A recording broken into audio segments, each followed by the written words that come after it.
Third week of American Pacific play, and LA Valley back in action against Antelope Valley tonight. Very important game for the Monarchs, sitting at 1-1 in conference play. 3 more remaining tonight, the toughest game against Antelope Valley. A perfect 2-0, sitting atop the conference right now, tied with Allen Hancock. If the Monarchs can take care of business tonight, they have the 2 easiest games on the conference schedule, Citrus and Santa Barbara, the next 2 weeks. And could still be in contention for a bowl game, but got to take care of business tonight before you look ahead. And Antelope Valley, not going to be an easy task. 3-game winning streak for Antelope Valley. They're 4-3 overall on the year, 2-0 in conference play. And Antelope Valley coming off a 17-7 win last week against Santa Barbara. Game in which the defense played very well. Offense did just enough to win. And LA Valley, well, it wasn't pretty a week ago. They lost badly by nearly 40 points on the road against Allen Hancock. Long 2.5-hour ride home, and LA Valley will receive first tonight. LA Valley in their blackish green uniforms, Vegas gold helmets and numbers.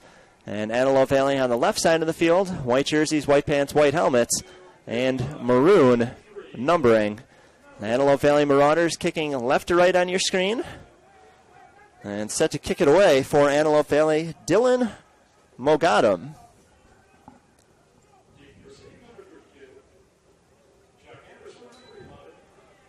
Kick is high, is to the far side and is fielded by Gary Gandy. Gandy out of the 30, 40. Gandy at midfield with a running lane. And an outstanding return from Gary Gandy as he takes it all the way to about the 45 on the Antelope Valley side of the field. And for an LA Valley offense that has struggled mightily throughout the season, any little bit of break, any good field position they can get will help them tremendously. So that's, well, nearly a 40-yard return for Gary Gandy. So good job for him to set up the Monarchs with good field position. It's backed up to the 50 now. I thought it was going to be a little closer to the 45, but Antelope Valley will start at midfield, and out leading the offense is 4th-string quarterback Emmanuel Moten, getting his first start in his college career. A sophomore out of Arabia Mountain High School in Lithonia, Georgia, has attempted just 4 passes this season, 1 completion, 4 yards. He'll be out of the gun on first down, completes it near side to Jeremiah Lorick. And Lorick with a catch in the flat finds a running lane along the left sideline, takes it to the 41. 9 yards on the first down play, sets up second down and a short one. Well, it's the longest completion of Moten's career. Granted, it's only the second completion of that young career, but able to find Jeremiah Lorick, whose father is sitting about 6 rows below us in the stands with the Lorick jersey on. Below us, just underway, 2nd and 1, LA Valley from the Antelope Valley 41. They will fake a handoff to Baskerville. Moten takes off on a keeper, and Emmanuel Moten with a first down on the right side to the 37. 4-yard scramble for Emmanuel Moten, who has thrown once and run once, and LA Valley looking better than they did at any point in last week's game, which they lost 44-7 on the road against Allen Hancock. The LA Valley hoping to score first. When these two teams met a year ago, it was a 38-13 win on the road for the Monarchs, all the way up in Lancaster. Hoping to get on the board first tonight and not look back.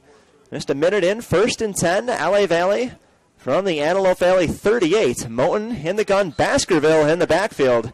Give is to Baskerville, finds an opening around the right tackle, and takes a diagonal line towards the out-of-bounds marker, and out he goes at the 36.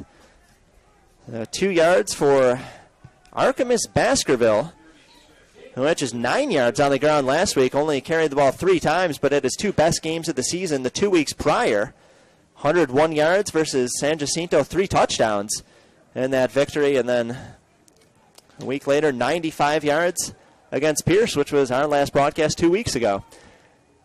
2nd and 8, LA Valley at the enemy 36. Moten out of the gun looking for Jacobs downfield, and incomplete, threw it into double coverage. Closest guy in the area on the play was Deron Ramsey in the secondary for Antelope Valley. Incomplete, and it'll be 3rd and 8. So from this spot on the field, LA Valley not in field goal range yet. The longest kick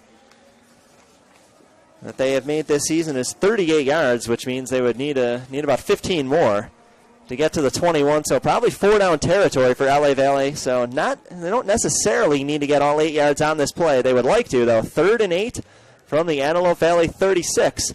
Moten takes a shotgun snap, rolls to his right, has time to throw, looking over the middle, overshoots Lorick, and it's intercepted inside the 15-yard line. Tyron Barnes with the interception and returns it to the 30. So Emmanuel Moten looked good on the drive up to that point, but then made the costly mistake. He was looking for Jeremiah Lorick, who was open downfield, would have been first down yardage, but instead threw it right into the waiting arms of Tyron Barnes. Interception and first turnover of the night for Halle Valley. They give it to Antelope Valley, who will begin at their 30. A disappointing end to a promising drive for the Monarchs. And 2 minutes into our ball game, still no score, and Antelope Valley will possess it for a first time. They will start at their 30 following the Tyron Barnes interception. And the quarterback, Armani Eden, freshman, obviously his first year as a starter, leads the offense onto the field. Just a 46 completion percentage this year. He'll give it away to DJ Payne on first down. And DJ Payne with a run to the right side picks up 4.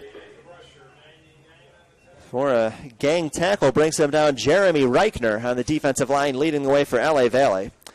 DJ Payne has been a workhorse. He had the best game of his season a week ago. 32 carries, 244 yards.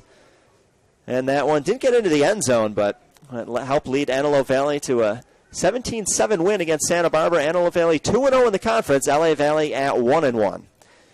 So Etten in the gun. He's got Payne behind him. 2 receivers left, 1 to the right. Keep it on the ground with Payne, and Payne this time quickly swallowed up at the 35. He picked up 1, and well, that's all. He's going to get a couple guys in the area. Taylor Manuel and Amir Postley leading the way. So 3rd down and 5 for Antelope Valley. On the season, they have converted 30% of their first downs, 5 for 15 a week ago, so pretty close to their season average. And LA Valley looking to force the 3 and out. The 3rd and 5, Antelope Valley from their 35, no score. 3 minutes and change gone by. Eden in the gun, Payne over his right shoulder. Fake the handoff, then throw short over the middle. It's complete to the 40 and should be enough for the first down. We'll wait for the official spot, and now we get the word from our referee. There's Jeff Phillips signaling for the chain gang to move. It's completion of 5. And a first down for Antelope Valley.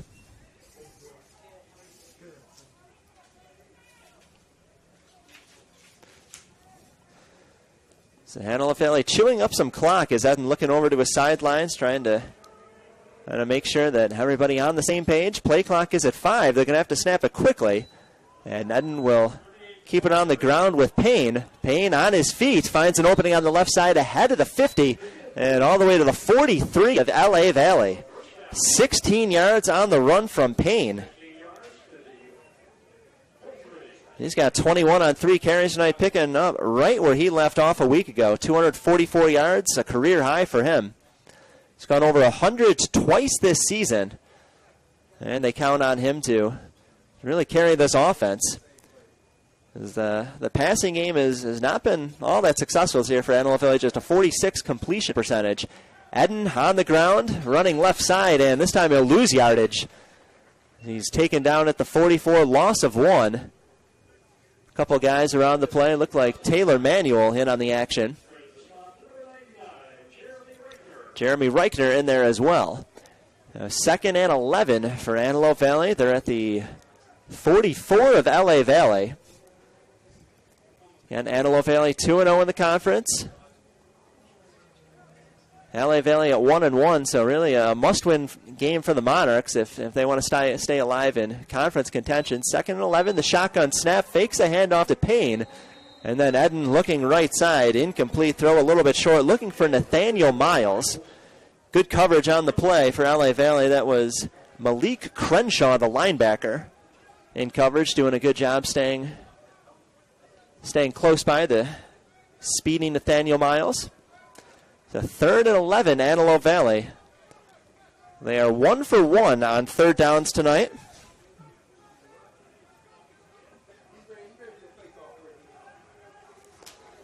And they will put Eden in the gun, Payne behind him, 2 receivers, each side of the field, spread formation. Eden, plenty of time to throw. Looking over the middle, it is complete. And that is Wayne at the 28-yard line. Jordan Wayne with a big reception on third down as he takes it to the 27.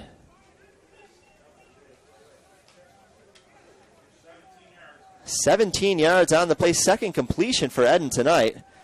And Wayne is the leading receiver for Antelope Valley this season. They're 2 for 2 on third downs on this drive, so LA Valley's done a good job on first and second down, but just haven't been able to close the deal defensively.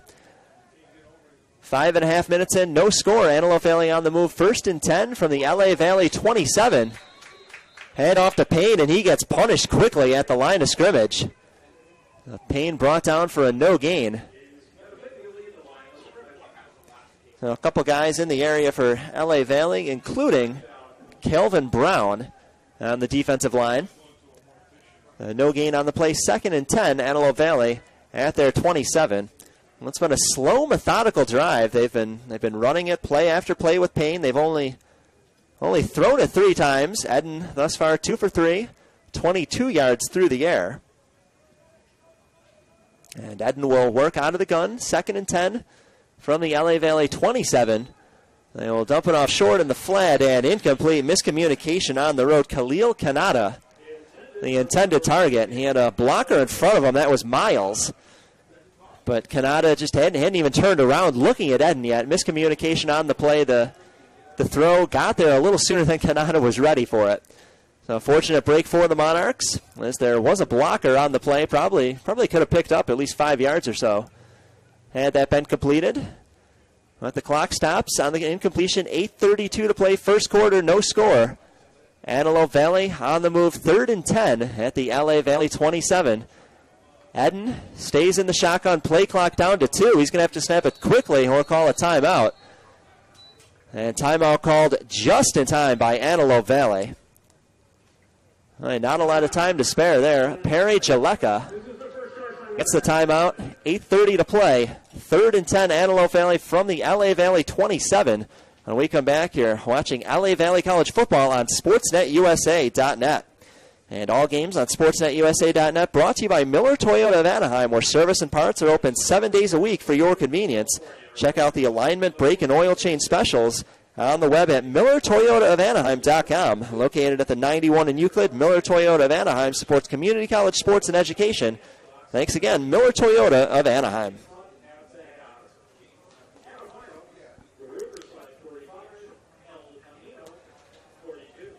8:30 on the clock, first quarter.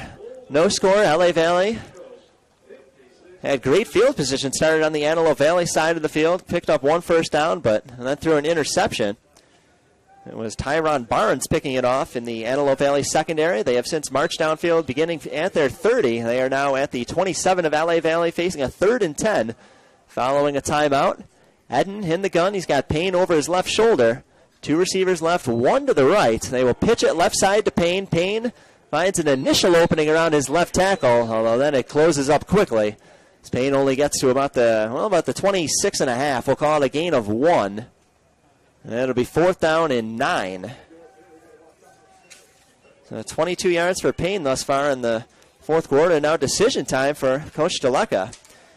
Their kicker on the season, Dilla Mogadam, 4 for 6, although he's missed a field goal in each of the last 2 weeks. And because of that, Jaleka going to leave his offense on the field. 4th and 8 from the LA Valley 26. Eden out of the gun, throwing right side and incomplete. Looking for Jordan Wayne, his leading target. The LA Valley secondary having none of it. Romeo Gunt. Good coverage in the secondary. Ball was overthrown anyway. Don't think that even had Gunt not been in the area, the ball would not have been catchable. Turnover on downs gives it back to LA Valley, and they will begin at their 26-yard line. So we'll see who the quarterback is. We spoke to offensive coordinator Jason Vandiver before the game. He said basically he was going to be quarterback by committee, so no surprise there. Moten got the call on the first drive.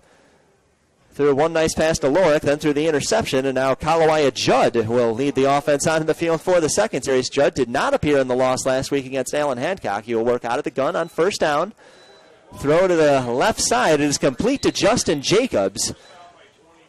And Jacobs with a nice short yard gain to the 31, 5 yards for Justin Jacobs on first down. And Kalawaya Judd has his first completion of the night. Judd on the season, a 44% completion rate, 673 yards, appearing in 6 games. 3 touchdowns, 4 interceptions, coming back following a knee injury just a few weeks into his freshman campaign a year ago. Judd, a sophomore from Hawaii. Getting his first action of the night. 2nd and 5, LA Valley at their 32. No score, 7:15 to play, and we get movement on the line of scrimmage. Question is, who jumped first? We'll wait for Jeff Phillips to give us the sign, and it appears it's going to go against LA Valley. False start. I guess our officials are not mic'd tonight, so we'll have to read the hand signals. False start, and they give back the 5 yards they picked up on first down.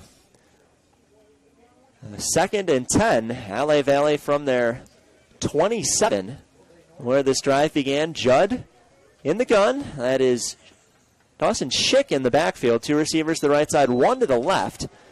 Schick will take the handoff. Judd will churn the wheels, pound the gut up the middle, and picks up maybe a yard.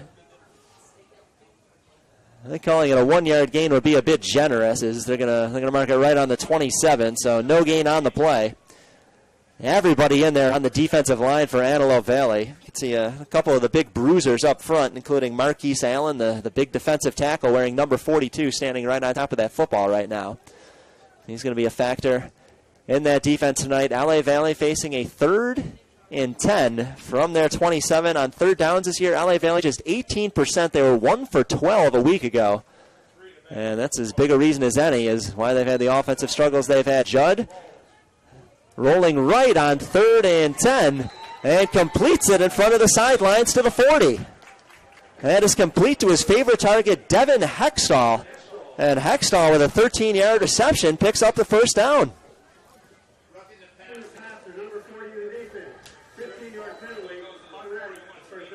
And add 15 yards to the end of it. Roughing the passer, called against Ty Callaway. What was a 13-yard completion now is effectively going to turn into a 28-yard play for LA Valley. And for the second time tonight, they're into Antelope Valley Marauder territory. Now with the 44 of Antelope Valley. So we'll see if the Monarchs can capitalize. 6 minutes to go. First quarter, no score. Each team failed on their opening drive. And LA Valley 1st and 10 at their 44. Judd out of the gun, Schick behind him. They'll put 3 receivers on the left side of the field, just a tight end on the right. Play clock down to 5.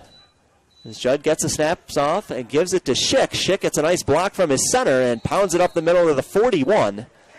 3 yards on first down, which doesn't sound like a whole lot, but when you have an offense that struggles on 3rd down as much as LA Valley does, if you can get 3 yards on first down, 3 yards on 2nd down, that makes all the difference in the world.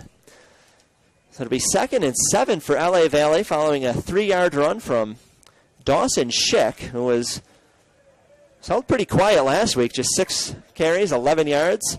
Schick only 87 yards on the season. Hasn't had a great campaign for him. He'll be to the right side of Judd. Out of the gun, 2nd and 7. LA Valley from the enemy 41. Judd, time to throw, pump fakes once. Looks downfield, still nothing there, then decides to run with it as the pressure comes in late. And Judd escaping to the right side, takes it to the 39. It's a pickup of 3.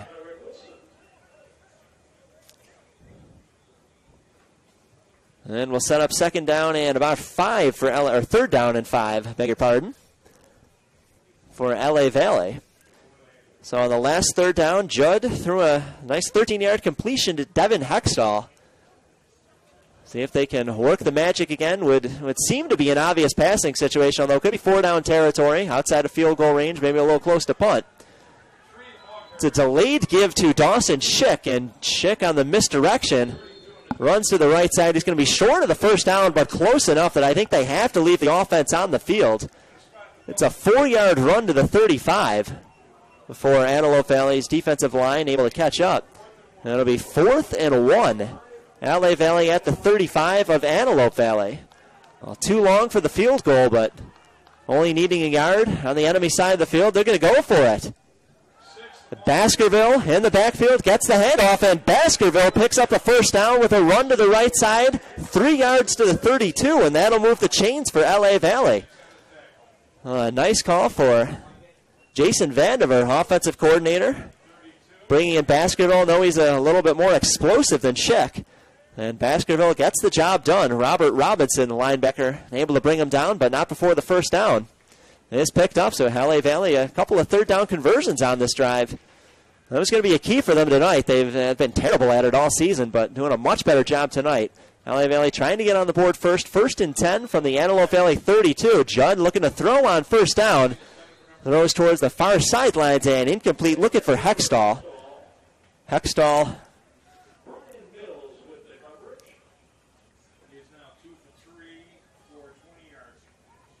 unable to leap high enough to get that, and Brian Mills on the coverage for Antelope Valley. Now 3:20 to play in the opening quarter. Still no score. Each team came up empty on their first drive of the night. LA Valley looking to get on the board first. They took a 21-0 lead when these teams met a year ago. LA Valley never looked back in this one, and that one I should say, and hoping to get on the board first tonight. Baskerville gets a handoff. Baskerville running right side, has an opening head of the 30-25. And Baskerville on his feet to the 24-yard line. 9-yard run for Artemis Baskerville. And that will set up a short 3rd and 1 for LA Valley. So LA Valley moving the ball well. Good mix of running and passing. And Dawson Schick will check back in. Baskerville will head to the bench. So we'll see what they elect to do on 3rd and about 1.5 yards. LA Valley at the enemy 24. So Baskerville picked up the last 3rd down conversion, but it's Schick who will be in the backfield this time, and with the play clock winding down to 5. We'll get a timeout, LA Valley. So Matt White wants to call a timeout, sensing just how important this play is for the Monarchs. You know, when your offense struggles as much as they have this season, you only get so many opportunities to move the ball downfield, try to get into the end zone, and Matt White sensing that he really can't afford to waste any of them when he gets them. Takes a timeout. They'll talk about how they want to handle 3rd and 1.5 yards from the Antelope Valley 24. 2.5 minutes to play. Opening quarter, still no score. You're watching LA Valley College football on SportsNetUSA.net.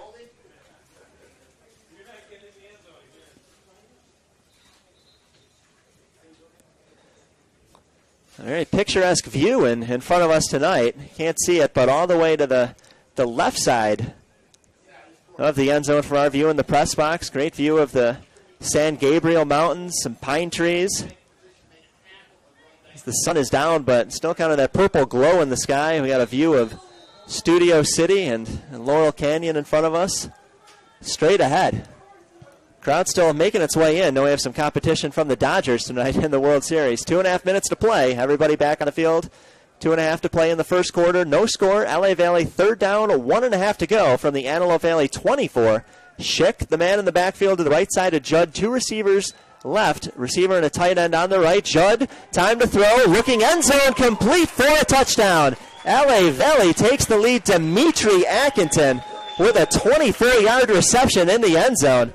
And I think everybody in the stadium, including me, thought that it was going to be a handoff to Dawson Schick. They fool him on the play action, and Kalawaya Judd throws a perfect strike to Atkinson in the end zone. You know, Atkinson is alternated between numbers 80 and 81 on the season. He wore 81 against Pierce when we saw him, but he's back to 80 tonight. And Dimitri Atkinson in the end zone, 6-0 LA Valley with the extra point coming up. Now this is Anton Burr. And to kick it, it is up, and it is good. Anton Burr splits the uprights.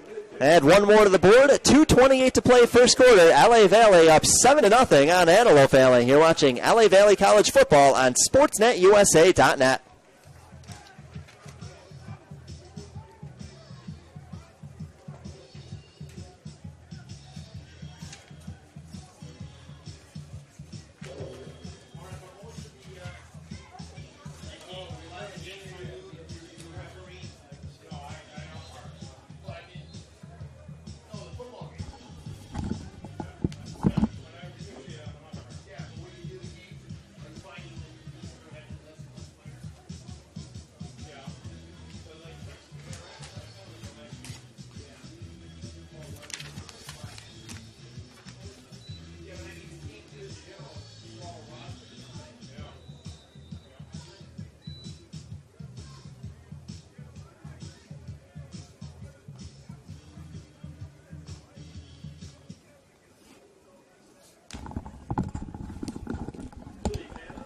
7-0 LA Valley. 2.5 minutes to play, first quarter. And LA Valley set to kick this one away. Burr's kick is high. It is short. It'll take a tumble at the 20-yard line, then roll backwards. Antelope Valley has to chase it. Paris Jones tracks it down inside the 10-yard line. And then is tackled at the 5. Well, that play was completely bungled by the special teams unit for Antelope Valley. Almost like they forgot it was a live ball. And Paris Jones, fortunate he was able to eventually catch up to it in time. That was a live ball. Had LA Valley gotten there maybe just a split second sooner, could have made a play on it themselves and taken it the other way. But Paris Jones prevents the turnover, falls on the ball at the 6-yard line, and that's where Antelope Valley will begin. 7-0 LA Valley. I always confuse the two valleys tonight, but 7-0 LA Valley. Kalawaya Judd to Dimitri Atkinson, 24 yards into the end zone on the last drive, and LA Valley's defense going back to work. Antelope Valley, 1st and 10 from their 6. Eden out of the gun, completes it short on first down, then is complete to Nathaniel Miles. Miles with a catch at the 12. Quick tackle thereafter. A 6-yard completion sets up 2nd down and 4. Antelope Valley, a very slow, methodically moving offense. Like to take their time getting to the line of scrimmage. They're ready to go. 2nd and 4 from the 12. Keep it on the ground with DJ Payne. And Payne is going to be a little bit short of the first down. He carries to the 15, but still needs about 1.5 yards before the first down marker. DJ Payne coming off the best game of his career last week against Santa Barbara. He had 244 yards, carried the ball 32 times in that game. Not showing any rust thus far. He's got 25 yards in the first quarter. And my money's on him getting the ball again on this 3rd and 1 carry from the 15. Payne does get the call, and Payne rushes towards the line of scrimmage, looks for a cut to the right side, and quickly closing in on the play was the LA Valley defense. Tyree Thompson and Amir Postley right there to make the stop for LA Valley. And that'll force a 3 and out. So the LA Valley defense, which had an uncharacteristically poor game a week ago, losing 46-7 on the road at Allen Hancock up in the Santa Barbara area, is about to pitch a first quarter shutout. So barring a defensive penalty against LA Valley on this play, should get the ball back and should have pretty good field position. Jeremiah Lorick, the lone return man, waiting around midfield. Punt is high, good hang time, and Lorick will catch it running sideways at his own 45, quickly retreats out of bounds at the 49. 40-yard punt, 4-yard return, and net of 36. And LA Valley will once again have good field position. They'll start at their 49. Just 25 seconds remaining in the first quarter. Now, LA Valley put together a beautiful drive on their last possession. Kalawaya Judd, 42 yards passing, capped off by a 24-yard touchdown to Dimitri Atkinson at the end of the drive. And leading 7-0, Judd will lead the offense back onto the field. Got to figure, as long as he looks good, he's going to have the green light to stay in the game. Artemis Baskerville will be the running back standing behind him. 2 receivers right, 1 receiver and a tight end on the left. Baskerville gets the call. Baskerville runs left side, gets around the tackle, head of the 50, and up to about the 46, maybe a little bit more than that. On the Antelope Valley side of the field, nope, they're going to mark him out at the 46. There'll be a gain of 5 for Artemis Baskerville, who is quietly putting together a nice first quarter. 19 yards on the ground for him. He's the leading rusher on the season. Game clock is at 8 seconds for the first quarter, so I have my suspicions as to whether they're going to be able to snap this ball on time, down to 1 second, and that's going to do it for the first quarter. So 15 minutes gone by, 3 quarters to go, and LA Valley looking good, up 7-0, and possessing the ball in Antelope Valley territory. All games on SportsNetUSA.net are presented by Miller Toyota of Anaheim, where recent college grads may qualify for a $750 rebate towards the purchase or lease of select new Toyotas at Miller Toyota of Anaheim. Both 4-year and 2-year degrees can qualify. More details at MillerToyotaofAnaheim.com. Located at the 91 in Euclid, Miller Toyota of Anaheim supports community college sports and education. Miller Toyota of Anaheim.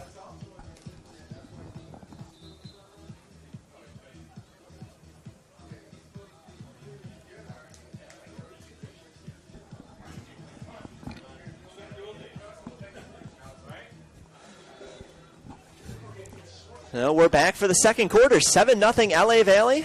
24-yard touchdown throw. Kalawaya Judd to Demichi Atkinson has the Monarchs on the board. It's the only scoring thus far. 7-0 LA Valley. And they are moving again. 2nd and 5 at the Antelope Valley 45. Judd out of the gun, gives it away to Baskerville. Baskerville up the middle, first down ahead of the 40, inside the 30. And Artemis Baskerville finally tracked down at the 29-yard line. 17-yard burst for Artemis Baskerville. He's got 36 on the young game thus far, and LA Valley has moved the ball very well with Kalawaya Judd in at quarterback. So Judd did not play last week on the road against Allen Hancock. Sat that one out. First game in which he did not make an appearance. Then Emmanuel Moten got his first start of the season tonight. Only lasted one drive through an interception, so that put Judd in for the second and now the third series. Led the offense to one touchdown and looking for another. 1st and 10, LA Valley from the Antelope Valley 29. And out of the gun is Judd on first down. He completes it to Jeremiah Lorick, but that play never quite developed. The blocking wasn't there. Dalton Ordonez tried to make a block, but kind of slipped to the ground as he approached the tackler, and as a result, that's a loss of 2 on the play as Lorick had no protection. So second reception of the night for Jeremiah Lorick. And LA Valley facing a 2nd and 12 from the Antelope Valley 31. Again, they lead 7-0. A little over a minute into the second quarter. Baskerville on the ground. Baskerville up the middle, absorbs a hit at the line of scrimmage, and able to stay on his feet, fight his way forward to the 25. That's a 6-yard gain for Artemis Baskerville. A couple of guys emerged from the pile for Antelope Valley. Brian Mills looks like was the leading tackler, number 22 on your screen. And 13:20 to play, first half. LA Valley up 7-0. Chance to double the lead if they can move the ball. A couple of third down conversions tonight, and they'll need another one here. 3rd and 5 from the Antelope Valley 25. Judd, play action, looking deep, looking for Jacobs in the end zone, and incomplete. He got tangled up on the play with Deron Ramsey in the secondary. So those guys just kind of locked feet, and both fell into the ground. No call on the field. I think that's the right call. I think you got to let the players play. The fans below us on the LA Valley side of the fan stands obviously feel differently, but I think that was the right call. The offense will stay on the field. So instead of a 42-yard field goal, Judd and the offense will stay out there. 4th and 5, LA Valley from the Antelope Valley 25. Leads 7-0. Looking for a first down. Judd out of the gun, hit as he throws. Ball's on the ground. That is a fumble. Antelope Valley has it, and it looks like they're going to take it all the way into the end zone. Daryl Doris Jr., the linebacker, scooped that ball up, and he took it about 70 yards the other way. Kalawaya Judd was motioning something at one of the officials, I think saying it was kind of the old tuck rule, forward pass, but there is no flag on the field. Officials have shown no indication that they're going to reverse that call. And Daryl Doris Jr.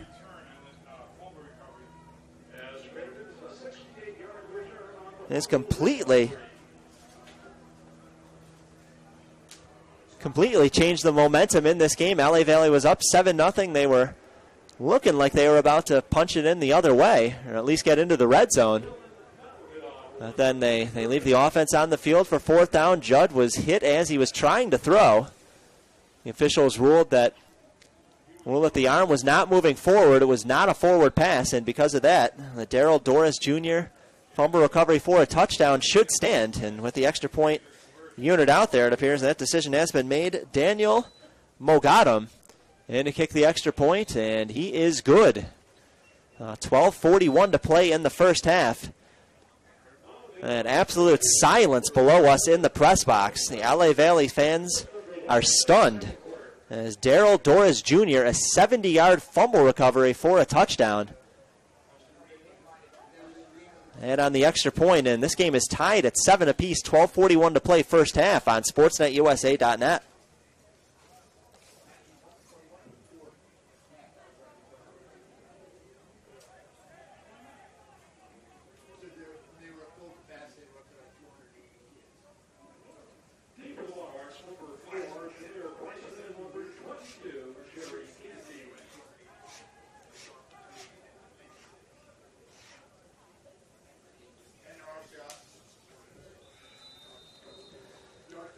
Mogadam lining up the Antelope Valley special teams unit. They'll kick it away from the 35, and LA Valley was playing so well up until that point. Really just one costly play, a stroke of bad luck.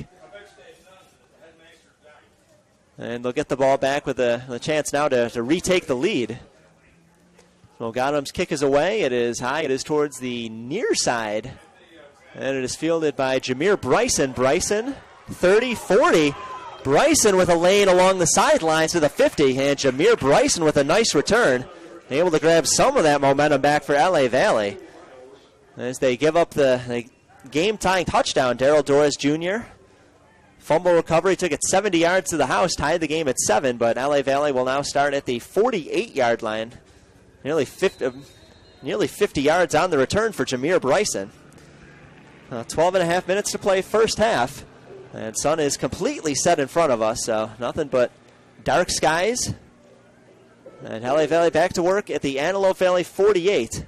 Tied at 7, Kalawaya Judd in for his third series, 1st and 10 from the Antelope Valley 48. Shante Smith in the backfield. Smith, handoff right side out of the 45-40 and inside the 35-yard line for a first down. LA Valley, 18 yards for Shante Smith. They may move it back a little bit. Yeah, they're going to say he was out at the 33, but still a 15-yard run for Shante Smith, who has had a kind of an up-and-down season. The numbers overall not that impressive for him. Just 112 yards in 7 games, 4 carries, 21 yards a week ago. Has struggled to find his rhythm in this running back by committee approach. But for Shante Smith, that was his second longest run of the season, 15 yards. 1st and 10, LA Valley from the Antelope Valley 33, tied at 7. Judd, play action, back to pass, and he is thrown into the ground. Teron Rush, the defensive lineman, in there delivers the bear hug. And big loss on the play. Back to the 47-yard loss on the Teron Rush sack.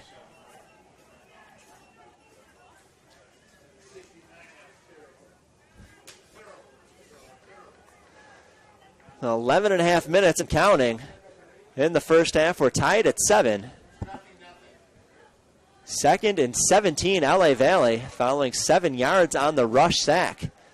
Judd in the gun, has Smith behind him. Looks like Schick to his left. 2 receivers left, 1 to the right. They will give it away to Smith, and Smith with a run to the right side leaps over a defender at the 35. Ball is on the ground. At the 30, LA Valley looks like they are able to retain it. So Shante Smith with an acrobatic move, able to leapfrog a defender. And then kind of just lost his footing as he landed down at the 30, 10 yards on the run by Shante Smith. He's got 25 yards on 2 carries, and Smith looking good thus far. Sets up a 3rd down and a much more manageable 7. 3rd and 7, LA Valley from the Antelope Valley 30, 10:40 to play first half. And tied at 7 apiece. Judd in the gun has Smith behind him. Looking downfield, nothing there. And once again, Kalawaya Judd gobbled up. He is sacked for the 2nd time by Teron Rush on that series of downs.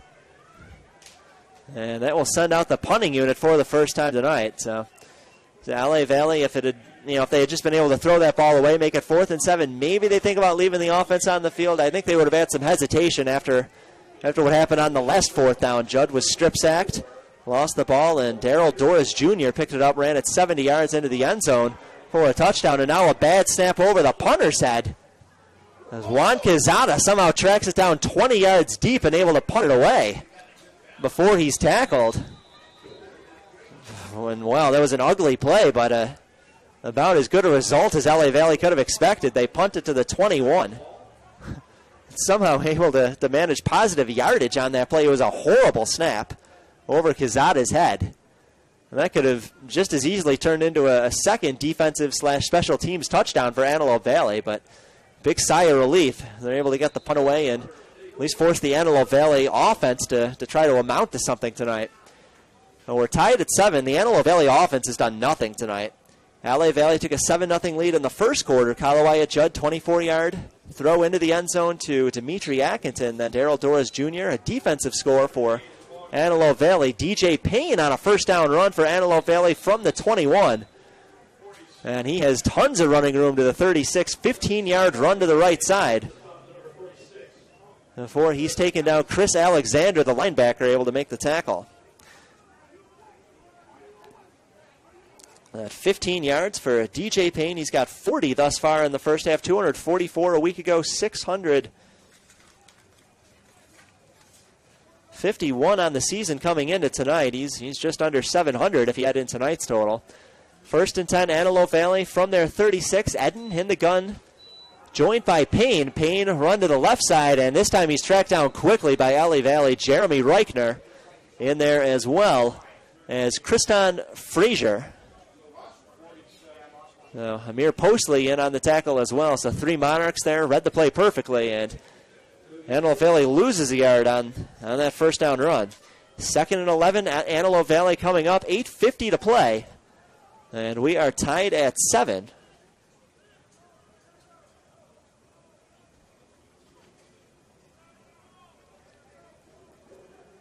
Now play clock down to 8 as Eden gets in the gun, ready to snap the ball.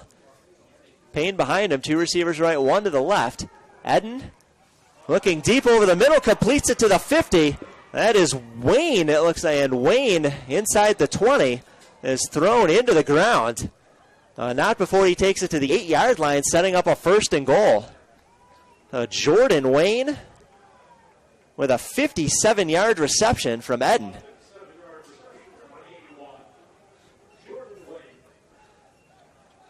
Two catches, 74 yards for Jordan Wayne tonight in Antelope Valley, putting together their best-looking offensive drive of the night, 1st and goal at the LA Valley 8. 8 minutes to play in the first half. LA Valley's defense had basically been flawless until that play tonight. And now they're going to have to make a stand at the goal line. 1st and goal, Antelope Valley at the 8, trying to break a 7-all tie. DJ Payne in the backfield. Payne gets the call to the right side. Able to stiff arm his way out of 1 tackle as he ran to the right side, but unable to elude the 2nd as he's brought down at the 6. Romeo Gunt able to hold the damage to 2 yards. That'll be 2nd and goal from the 6. Now Antelope Valley taking their time. Perry Jalaka, head coach, looking over to his quarterback.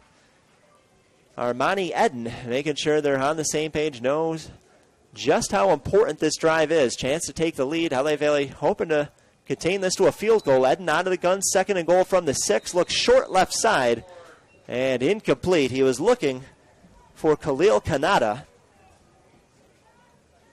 Incomplete. It'll bring up 3rd and goal from the 6. Now, Kanata's been targeted a couple times tonight, but does not have a reception.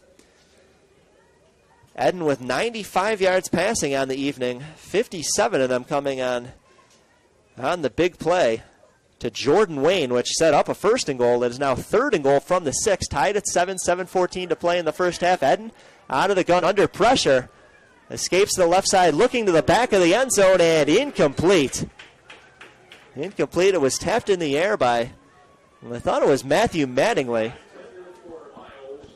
Nathaniel Miles was the intended target back there.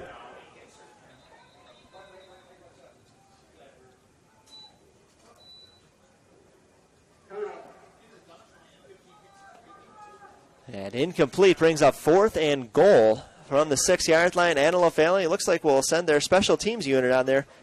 Dylan Mogadam will kick the field goal, 4 for 6 on the season. Missed one each of the last 2 weeks, though. Missed 2 out of his last 3 field goal attempts overall, and this one basically just a glorified extra point, so it should be a chip shot. But again, Mogadam has had some inconsistency over the last couple weeks, and LA Valley has been very good as a special teams unit defending field goals. In fact, it was a blocked punt in the final minute of the game 2 weeks ago against Pierce, which preserved a victory. Got LA Valley their one and only conference win of the season right now. Antelope Valley 2-0 in American Pacific play. LA Valley 1-1. This game obviously important to both squads. Mogadam will attempt a 23-yarder. Hold is clean. The kick is up, and it is good. Just snuck inside the left upright. So Antelope Valley does not get 7. They do get 3. And with 7:01 on the clock in the first half, Antelope Valley has scored 10 unanswered. They take a 10-7 lead You're watching LA Valley College football on SportsNetUSA.net.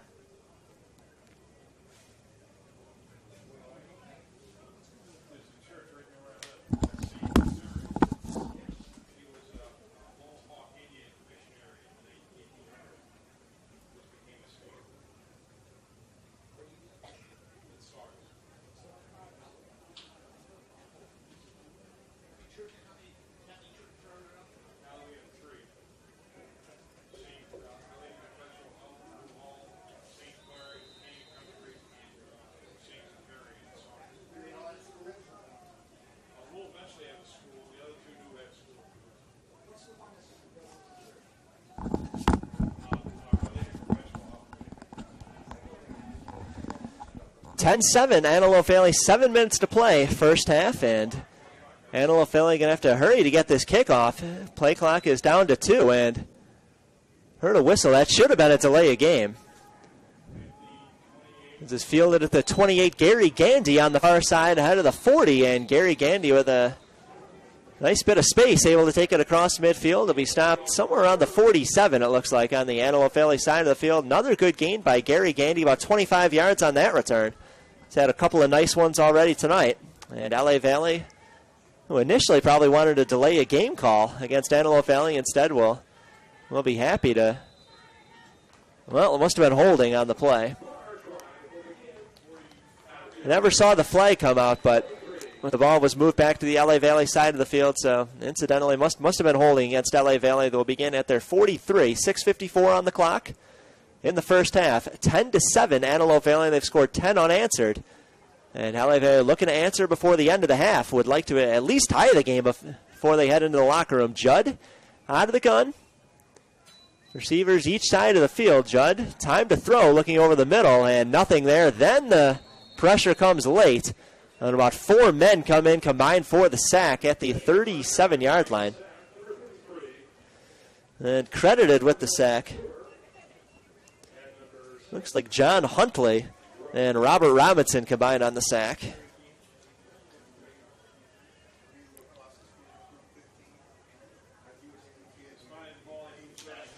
So 3 sacks already tonight for Antelope Valley. They've also forced a strip sack fumble, which was taken for a touchdown. Durrell Doris Jr. 2nd and 15, LA Valley following a loss of 5 on the sack. From their 38, they'll keep it on the ground with Baskerville. Baskerville able to get back some of that yardage as he fights his way forward up the middle to the 42. Emerging from the pile as the tackler is, well, Durrell Doris Jr., the linebacker who had that touchdown earlier tonight. There's a flag on the field, and 9 times out of 10, that's going to be holding against the offense. One official already signaled that's the call. The only question is, will Antelope Valley accept? They appears they will not. So Antelope Valley would, I guess, rather face a 3rd and long rather than a 2nd and even longer. So it'll be 3rd and 15. LA Valley from their 41. Again, 3rd downs have been a huge problem. They've converted a few of them tonight, but just 1 for 12 a week ago, 30% on the season for LA Valley. And this is a long one. 3rd and 11 from their 41. Judd takes a shotgun snap, rolls to his right, throws in motion, nearly intercepted at the 50-yard line. He was looking for Jeremiah Lorick.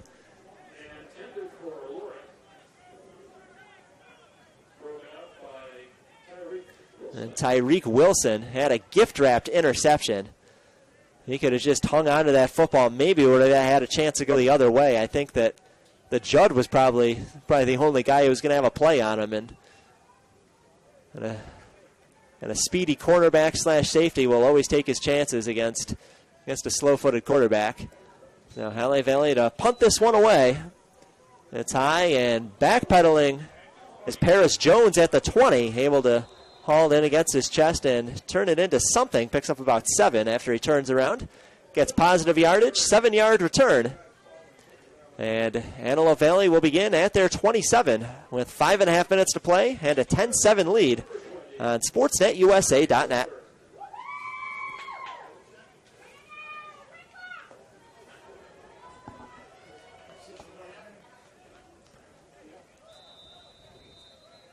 Now, Citrus beating up on Santa Barbara today. Last scoring update we saw was 31-0. Citrus on top over there. Citrus will be LA Valley's opponent next week on the road, and then Monarchs will close out the season at home against Santa Barbara in 2 weeks. We'll have that game, the home game, in 2 weeks for you on SportsNetUSA.net, 6 o'clock Pacific. 5.5 minutes to play, 10-7 LA Valley in the first half. Eden out of the gun, airs it out deep down the right side on first down and completes it to the 30-yard line of LA Valley. 43-yard completion. Jordan Wayne with another big reception. He's got 117 yards on 3 catches tonight.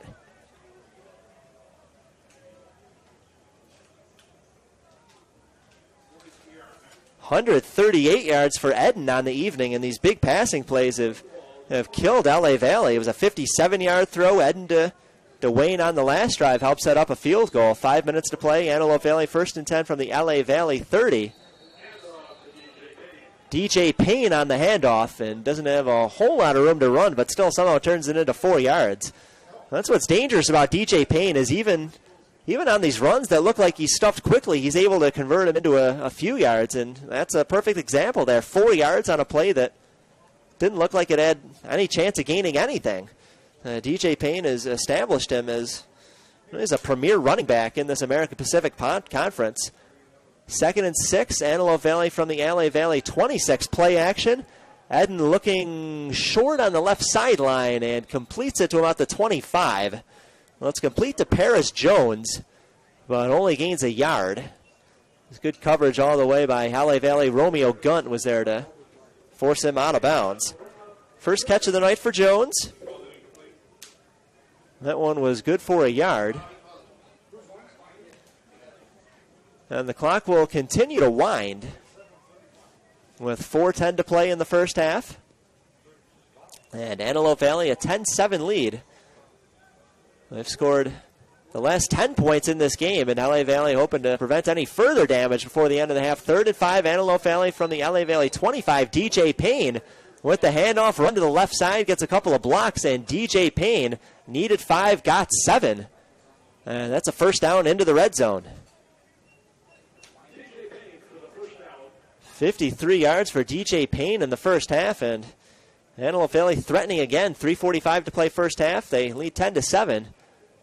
And we'll have a 1st and 10 at the LA Valley 18-yard line, and Antelope Valley's been money in the red zone this season. 78% of the time they come away with a score. 21 scores on 27 possessions, 17 of them touchdowns, 4 field goals. So here's 1st and 10 from the LA Valley 18. Eden collides with Payne, and then has to take off with it himself. And Eden able to pick up a few to the 16. We'll call it a 2-yard gain for Eden on the scramble. It looked like the play, but we're not 100% sure, but the play looked like it was designed to be a handoff to Payne. The two of them just collided. And then Eden, first and foremost, made sure he held on to the football, and then secondly changed the field position as much as he could instead of being hit and falling to the ground for maybe a 3-yard loss or so. Able to pick up 2, and it's 5-yard swings like that sometimes make the difference on how a drive ends up, whether it's successful or a failure. 2:40 to play first half, 10-7 Antelope Valley. And Antelope Valley will face a 2nd and 8 from the LA Valley 16, play clock winding down. And Antelope Valley will spend their second timeout. So one more remaining for the Antelope Valley Marauders, 2:35 on the clock. 10-7 Antelope Valley on SportsNetUSA.net.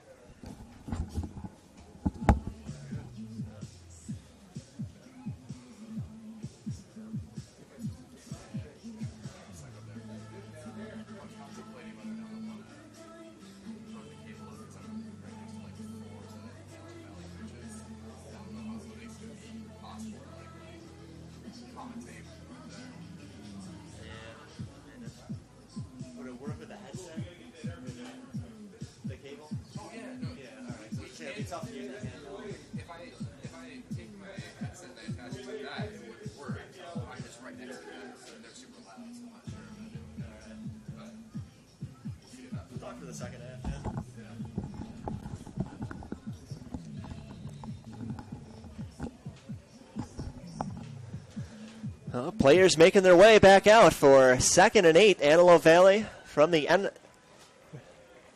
from the LA Valley 16. 2:35 on the clock. First half, 10-7 Antelope Valley. The Monarch defense looking to hold tough. So Eden's in the gun, Payne behind him. One receiver left side, two on the right. He collides with Payne. Taylor Manuel nearly comes away with a fumble recovery for LA Valley, and then eventually it was Eden, the quarterback, able to chase that ball down, but oh wow, a near disaster for Antelope Valley. Taylor Manuel had his eyes on that football. Actually, he even had a hand on the football, just unable to secure it, and then Manuel limping as he makes his way off the field, but he'll get a pat on the back. Didn't come away with the turnover, but that moves the ball back 8 yards. The ball is now at the 26. It'll be a 43-yard field goal, which is out of Mogadam's field goal range. So now the third down play becomes crucial for both sides. Antelope Valley needs to get back into field goal range. LA Valley needs to stop to keep points off the board. 3rd and 17 from the 26. Eden looking downfield, completes it inside the 10, and that's a first down. That was complete to Khalil Kanata, who had been targeted several times earlier in the first half. First time he's able to come away with a catch. 19 yards down to the 7, and it'll set up a 1st and goal. Well, that is absolutely demoralizing for LA Valley's defense. They nearly come away with a turnover. They force Antelope Valley out of field goal range, and then on 3rd and 17 give up the big passing play. Sets up 1st and goal at the 8 for Antelope Valley. Flags come out as Eden gives it away on 1st down. It's a run to the left side, and well, not a whole lot going on there. Handoff was to Brandon Edwards. First carry of the night for him. Giving a little bit of rest to DJ Payne. Was at a solid first half, by the way, with 53 yards. And looks like it's going to be offsides against LA Valley. So much for a nice first down stop. It'll be half the distance to the goal at the 4.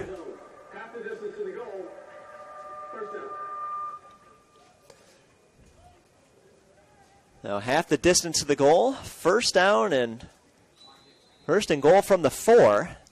Minute 10 and counting. LA Valley has 2 timeouts. Antelope Valley is down to 1, though. Clock really shouldn't be a factor as they're only 4 yards from the end zone. Eden out of the gun. Payne is back in the game standing beside him. They will throw it. Paris Jones had it in his hands at the 10-yard line, and then the play was broken up. Looked like Dalton Ordonez,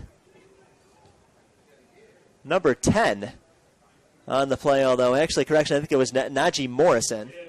His jersey was folded up a little bit around the middle of his back, made that 18 look like a 10, but that was Morrison able to break up the play, and that's a bad break for LA Valley as Paris Jones looked like was trying to make that catch. If he had been able to hold on to it, he would have been tackled for a 6-yard loss at the 10, but Jones, fortunate he dropped that ball because it looked like that wasn't intentional. They let the ball fall to the ground. Payne, handoff, 2nd down, marching to the goal line, and he stopped just a little bit short. Gets 3 of the 4 yards he needed.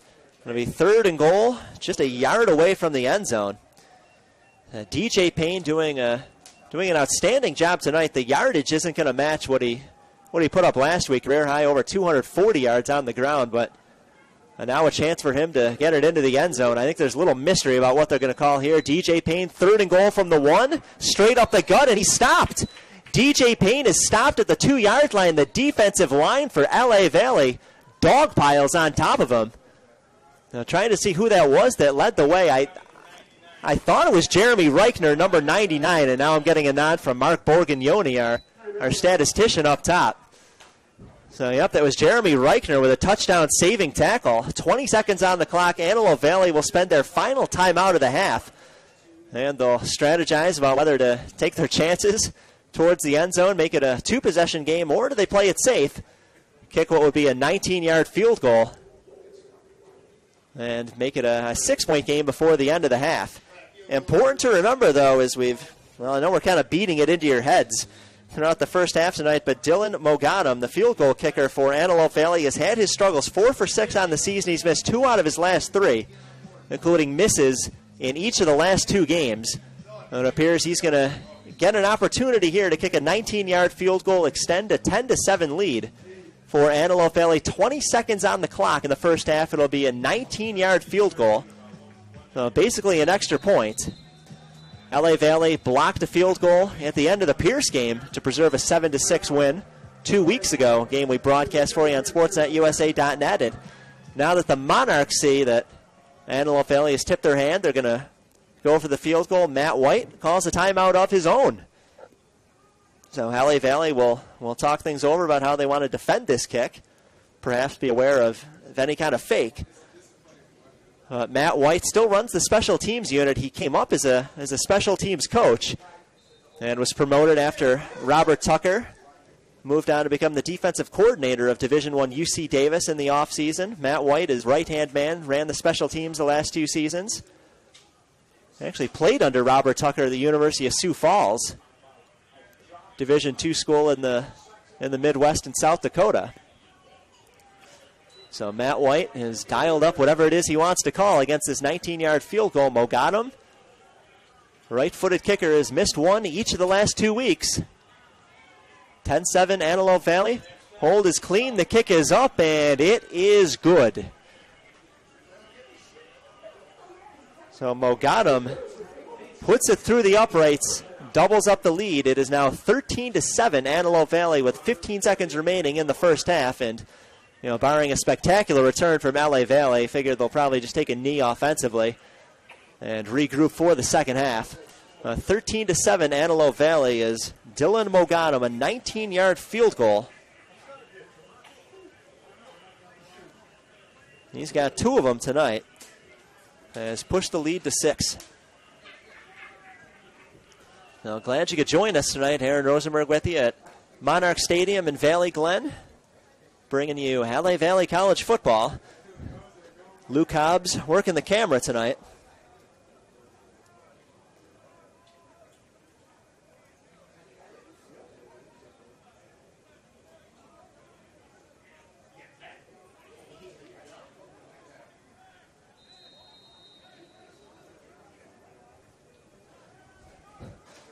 And Mogadam set to kick this one away. See what Antelope Valley elects to do. I doubt they're going to give Jameer Bryson a chance to return this ball. He's had a couple of nice returns already tonight, as has Gary Gandy. The kick is high. It's directional towards the near side. Takes a bounce at the 25 and then rolls out of bounds. Bryson lets it fall. The flag comes out and should spot the ball at the 35. And for LA Valley, it doesn't take any time off the clock. So the Monarchs have 1 timeout in their pocket, only 15 seconds to work with. And I can't really fault them for taking the timeout before the field goal attempt by Antelope Valley, as LA Valley has had so much success on the special teams end, blocking field goals this season. But now that you have the ball with decent field position, you probably wish you had that second timeout, would maybe give you a chance to throw the ball over the middle twice and then kick a long field goal. 15 seconds and 1 timeout for LA Valley. 13-7 the Antelope Valley lead. In comes Julius Sebastiano, a quarterback for the first time, looking for Arkham Baskerville, short over the middle, incomplete. Baskerville got his right hand on the football, only unable to press it in against his chest. He was only about 5 yards ahead of the line of scrimmage. Would have had a little room to run with ahead of there if he couldn't get out of bounds. They still had the timeout, but incompletion stocks the clock with 11 seconds to go in the first half. 2nd and 10, LA Valley from their 35, trailing by 6, and looking for the big play before the end of the half. Sebastiano takes the handoff, bootleg to the left side, stays on his feet, 40, angling towards the sidelines, 43. He gets out. Question is, did his knee or his rear end hit the ground before he got out? And well, it appears the clock has expired anyway. So that will bring us to the end of the first half. An 8-yard run for Julius Sebastiano will amount to nothing but a little stat padding. We'll come back for the second half in 20 minutes' time. 13-7, Antelope Valley leading LA Valley on SportsNetUSA.net. And a reminder that all games on SportsNetUSA.net are brought to you by Miller Toyota of Anaheim, where service and parts are open 7 days a week for your convenience. Check out the alignment, brake, and oil change specials on the web at MillerToyotaofAnaheim.com. Located at the 91 in Euclid, Miller Toyota of Anaheim supports community college sports and education. Miller Toyota of Anaheim.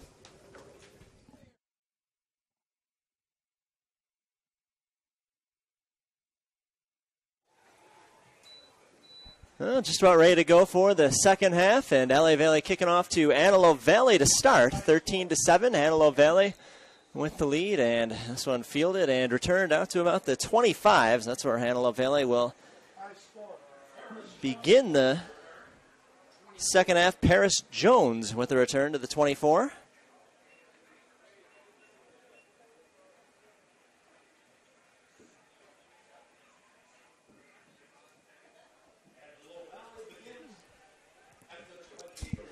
Just to recap the scoring in the first half for you, Kalawaya Judd threw a 24-yard touchdown pass to Dimitri Atkinson. That put LA Valley up 7-0, though. Antelope Valley would then score 13 unanswered points before the end of the half. Darrell Doris Jr., a 70-yard fumble recovery for a touchdown, followed by 2 Antelope Valley field goals, and 13-7 where we stand now. DJ Payne out of the backfield on first down, and Payne able to spin his way out of one tackle, unable to elude the second. He'll cross the 25 to the 26. It'll be a pickup of 4 for DJ Payne on first down and set up 2nd and 7. So 56 yards in the first half for DJ Payne. He's now got 50 or 60 on the night. That is solid, quietly putting together a pretty solid game. DJ Payne, not quite the astronomical numbers he had last week, over 240 yards, but Payne has been efficient. He's led the offense down the field, and Antelope Valley up by 6. Payne gets the call again on second down, and this time met quickly at the line of scrimmage. A couple of guys there for LA Valley, including Jesse Hernandez on the defensive line. That'll set third and a long 7 for Antelope Valley, and happy to be joined in the second half by Luke Hobbs downstairs. Yep, well, I'm finally sent down from the top of the broadcast booth, ready to join you, Aaron, and really curious to see how LA Valley is going to respond after that tumultuous first half. Our third down stop away from getting the ball back for the offense. 3rd and 7, Antelope Valley from their 27. Eden under pressure, unloads deep over the middle, and it's caught by Wayne. And Jordan Wayne is going to take it all the way to the house. Blown coverage on the play. He got past everybody as they beat the blitz. 73 yards on the touchdown throw from Armani Eden to Jordan Wayne, and Antelope Valley extends their lead to 19-7. Yeah, Aaron couldn't quite see who was in coverage there. However, he just simply tripped, fell down. That left Wayne wide open, and this has been the Achilles heel all night for the Monarchs defense. These deep passes down the field. Yeah, those are 3 big plays of at least 40 yards in the passing game that LA Valley has allowed tonight. That's uncharacteristic for them normally. Very stout against the pass. The extra point is nearly blocked, but not able to get enough height, make it through. A little bit of skirmishing going on after the play, but officials quickly able to break that up. So add one more to the board. 13:26 to go third quarter, and Antelope Valley now up 2 touchdowns, 20-7. Well, if you're the Monarchs, that is the absolute last thing you needed. That is the 3rd deep ball of at least, I think, 30 yards tonight completed, Aaron. And you can see that Armani Eden, well, man, he has an arm, but he also has some accuracy. He can get those pinpoint throws down the field. And he's got a couple of receivers in Wayne and Johnson that when they get the ball in their hands, they know what to do with it.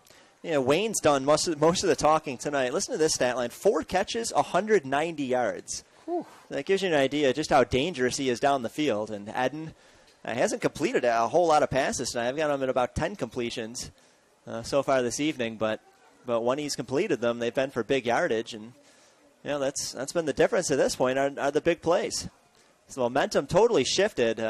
Early in the second quarter, LA Valley was up 7-0. They were driving pretty close to the red zone. Kalawaya Judd was strip sacked. Thought it was a forward pass. A lot of people upstairs thought so as well, but it was overruled. It was a fumble recovery for a touchdown, and Antelope Valley has scored 20 straight points since then.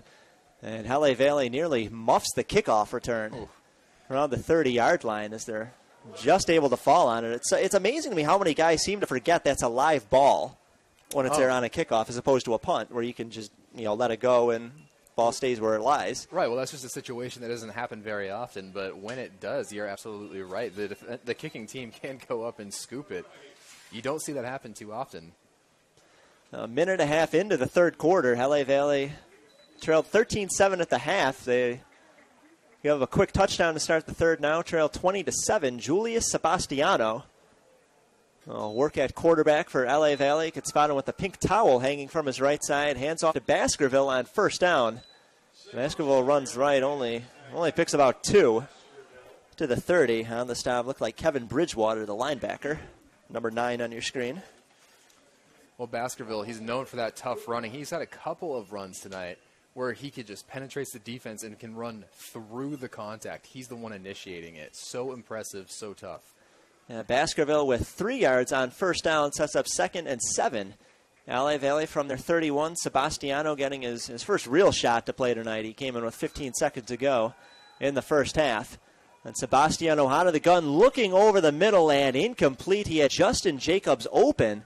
Ahead of 2 men in the secondary, but the throw a little bit out of reach, falls incomplete, and that'll set up 3rd down and 7. The cornerback, number 21, Darren Ramsey, nearly had the interception there. He was just looking around thinking, where did it go? Where did it go? And there was an underthrown ball. Sebastiano had Jacobs open downfield. If he put more air underneath that could have been a touchdown potentially. Yeah, he looked like he was gone. Unfortunately, it wasn't intercepted either. 3rd down and 7. LA Valley from their 31. Sebastiano looks to throw on 3rd down. Escapes pressure to the right side. Completes it to Jeremiah Lorick. And that is caught at the 40. Should be enough for the first down. It is. And that will move the chains 9 yards on the completion to Jeremiah Lorick. And his 3rd catch of the night. That's where that mobility really helps, because the offensive line has struggled on the edges tonight for the Monarchs. Sebastiano on the rollout, and he's able to find the receiver down the field. Heck of a play, great vision. He is much more mobile than Judd, particularly with Judd coming off that knee injury from last season. So Sebastiano's first completion of the night will throw again on first down, completes it to Lorick, same spot on the field. And Lorick slips out of 1 tackle just ahead of the 50 and able to pick up a few more yards after that. Takes it to the 45 of Antelope Valley. 14 yards on the completion to Lorick and another LA Valley first down. Lorick's been involved in this drive, and he's been involved all season. Little known fact here, he is the 4th leading receiver, actually, in the conference at 52.5 yards a game. And he's been a favorite target tonight. 4 catches, 30 yards. Figure to use him as they attempt a comeback attempt here. 1st and 10, LA Valley trailing by 13 at the 45 of Antelope Valley. Sebastiano under pressure, dumps it off to Lorick in a screen. And Lorick only able to pick up a couple. His blocker, Raymond Chavez, on the offensive line, wasn't able to create that secondary block to give him a big lane downfield. There is a flag that comes out near the end of the play.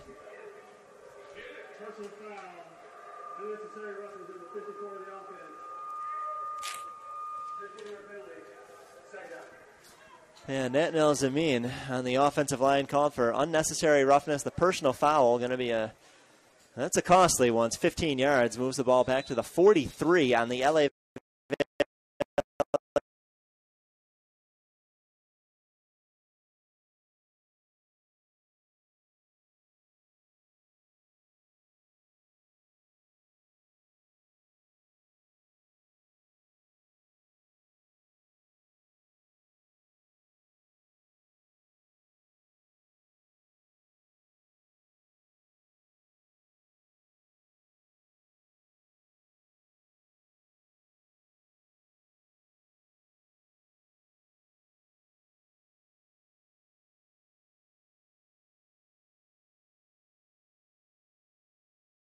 .25, not so much. No, absolutely nothing in the playbook for 3rd and 25. So 3rd and 8.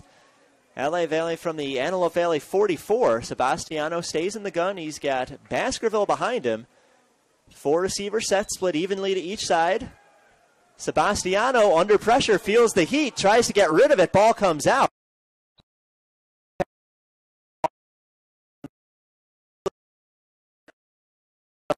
Out a yard. But again, that looked eerily similar to the Judd strip sack, which was taken the other way for a touchdown. It looked so similar, but it was actually the opposite. What happened there was a fumble. His arm was hit, forcing the ball down before he was able to complete that forward motion. But, with a football, unpredictable, so it bounces forward. Sebastiano somehow able to fall on it. And Martin Ibarra on the offensive line, walking gingerly off the field. So we'll see if he is able to return later. But in the meantime, LA Valley set to punt this one away. Juan Quezada set to punt it. It's a fake. He's going to throw short. It is complete to about the 37. It's short of the first down marker. Ivan Mertilis with the reception, and it's going to depend on the spot. From here, it looks a little stingy at about the 37. He needed the 35, and I think it's short. Aaron, he is short, and I think they're going to say that he stepped out of bounds on that right sideline before he made that second move to cut up the field. What a gutsy call by Matt White. It was. I mean, it didn't work, but I really can't fault him for calling that. You have an offense that has struggled most of the night, save for the one touchdown drive. Matt White is, he's run the special teams the last 3 years, twice as the special teams coordinator. Now as the head coach, he still retained that responsibility. It was actually a pretty well executed play too. It was just the foot went down on the line. So Antelope Valley takes over from their 38, leading 20-7. Play action. Eden throwing short right side. It's complete to the 40. Paris Jones with the catch, and that's a gain of 2. And that is all they will get as Jones quickly took a spill to the ground. Now, if you're the Marauders, you're in such a wonderful place offensively. You have the opportunity to dink and dunk down the field with little plays like that. And that also is going to bring the defense up, make them aggressive, open up more of these long balls that have really killed the Monarchs all night. Right, well, and that comes back to the importance of being a balanced offense. If you try one thing, no matter how good you are at it, eventually a defense will figure out how to stop it. So you need the short game, and like you said, that helps set up the long game. 3 passes of over 40 yards tonight for Antelope Valley, including the 73-yard touchdown to Wayne on the last drive. They will keep it on the ground with Payne on second down, and that's not much on that one, about 2 yards to the 42. No, Payne, while he hasn't really gotten it going so far tonight, he is an incredibly dangerous player. He's got over 600 yards on the season, and last week, I don't know if you mentioned this already, 244 rushing yards in the win against Santa Barbara. Yeah, career game for him, and tonight's been more of a model of efficiency rather than the big play for him. He's basically gotten the defense a little bit tired, and then they throw the ball deep down the field. So you have to respect Payne in the backfield, and because of that, you can't back up too far as a defense. 3rd and 6, Antelope Valley from their 42. Eden can't find anybody downfield, escapes to the right side, and only picks up about a yard to the 43 before he's shoved out of bounds. And that should bring out the field goal unit. 4th and 5, Antelope Valley still on their side of the field. It doesn't show up in the stat sheet, Aaron, but Jesse Hernandez, number 65, playing defensive tackle. He's the one that made that play. He got the early penetration, ran up the field, forced Eden off of his spot into that scramble. Then the rest of the defense is able to come up and fill for the early stop. No, the Monarchs defense holds and will get the ball back with, should be a little bit over 8 minutes in the third quarter by the time they get it back. Jeremiah Lorick, the lone return man, standing at his 25. Directional kick to the left side. Lorick fields it off a bounce at the 23. I think it's drilled into the ground. That was a violent shot as he's taken down at the 29. 6-yard return for Jeremiah Lorick, and LA Valley will start at their 29. Looked like that stop was by Brian Staplekamp, 5'11 linebacker. He's a freshman from Antelope Valley High School. And that's the second or third time tonight. It looked like you're in a WWE match out here. Just a couple of body slams all the way down. Well, it's been a physical game, that's for sure. And 20-7, Antelope Valley leading LA Valley. And the Monarchs, with their backs against the wall, know they need a win tonight to stay alive in conference contention. They're 1-1. Really can't afford that second loss. Sebastiano will give it away to Schick on first down, and the offensive line broke down quickly. A couple guys there. Kenneth Pearson leading the way on the defensive line for Antelope Valley. It's going to be a loss on the play as they're going to spot it. It looks like at the 27. We'll call it a loss of 2 and set up 2nd and 12. Yeah, and this is one of the areas of depth on this LA Valley team that we always talk about, receivers and running backs. They have so many different guys, and they got guys with different styles. Schick is kind of that shifty third down back. Also, you put him in there, he's got the speed to be a change of pace guy. Yeah, Baskerville is definitely the most explosive, but Schick will... And physical. Yeah, Schick will stay out there on 2nd and 12 from their 27. Sebastiano looking to throw on 2nd down. Under pressure, wrapped up at the 25. And he's going to be stopped. Forward progress going to be called at the 26. That will go down on the books as a sack. A couple of guys had their hands on him. I saw Brian Staplekamp, the linebacker there, but he definitely had some help on the play. It'll be 3rd and 13. LA Valley from their 26. And these, Luke, these are exactly the kind of third downs LA Valley's hoping to avoid, the 3rd and 13s. Right, and part of the reason that the Marauders are able to thrive on these third downs, not only getting the offense into 3rd and 13, but these defensive platoon switches that I'll talk about more after this play. 3rd and 13, LA Valley from their 26. 6:40 to play third quarter, trailing by 13. Sebastiano, designed keeper, pump fakes once, takes off down the middle, and the ball is out. The ball is out around the 30. Antelope Valley says they have it, and emerging from the pile, Deron Ramsey, who came in all the way from the secondary to strip that ball out of Sebastiano's hands. That is the second lost fumble by an LA Valley quarterback tonight. Oh, boy. And gives Antelope Valley the ball at the 25 in Monarchs territory. Chance to add to a 13-point lead. And just one more mistake that LA Valley couldn't afford. Not at all, Aaron. And as I was saying earlier, they're substituting in their defensive linemen. They're running a 4-3 front with 4 down linemen. They substitute them in 4 at a time, so they always have fresh guys coming in. That's part of that reason you see all the penetration on so many of these passing downs for the Monarchs. 6.5 to play, third quarter, 20-7. Antelope Valley, and they take over at the LA Valley 25. Deron Ramsey with the fumble recovery. LA Valley gets a jump on the play. No offsides flag comes out, and DJ Payne run to the right side, picks up maybe a yard or two, and looked like he could have been stopped for a loss, but good job by Payne to just see a little bit of a crease, just enough, picks up 2 yards. It'll be 2nd and 8. I think that was Inferne Aguado chasing him out of bounds, one of those star defenders here for the Monarchs. And Najee Morrison jumped across the line. I think he's fortunate he got an offsides called against him. He was about 2 yards ahead of the line of scrimmage by the time that ball was snapped. Yeah, we've seen that happen a couple times tonight. So it'll be 2nd and 8 instead of 1st and 5. I guess a little bit of a break there for the Monarchs, who will take any advantage they can get. So 5:50 and counting, third quarter. And Antelope Valley, 2nd and 8 from the LA Valley 23. Shot into the end zone and incomplete, just a little bit overthrown. Trying to see that number on the far side of the field. I think that was Jordan Wayne who's had all the big catches tonight. That is Wayne. Yes, sir, it is Jordan Wayne, all 6'1" of them. You can just see they're going for those deep balls.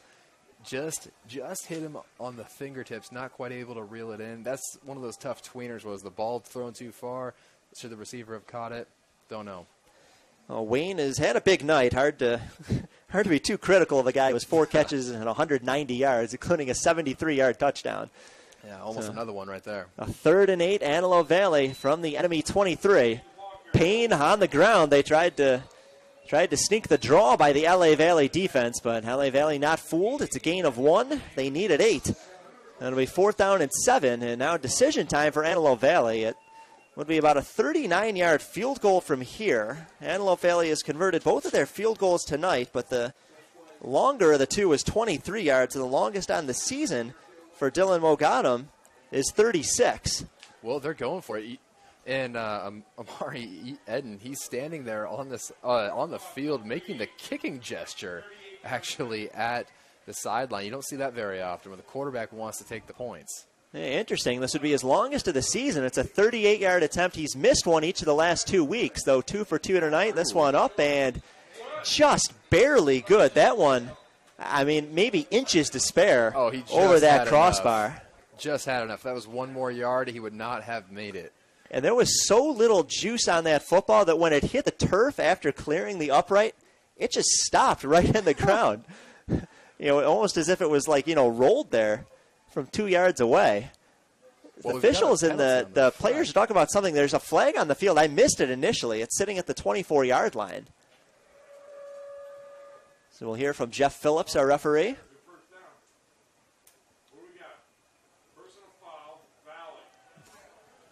Well, Aaron, that's going to be a personal foul against the Monarchs. That's an absolute backbreaker. 15 yards and a first down. Yep, 15 yards and a first down. I think it'll be, from where the ball is, it'll be half the distance to the goal, but the automatic first down is the killer. And, for the Monarchs, I'm going to try to spin it in the glass is half full way. If you could somehow prevent points from going on the board here, then you've actually saved yourself 3 points, but the flip side of that is Antelope Valley now has a chance to come away with 7 instead of 3.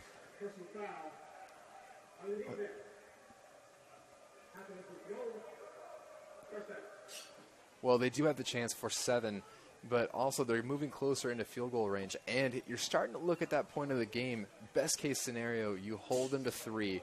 You're down by 16.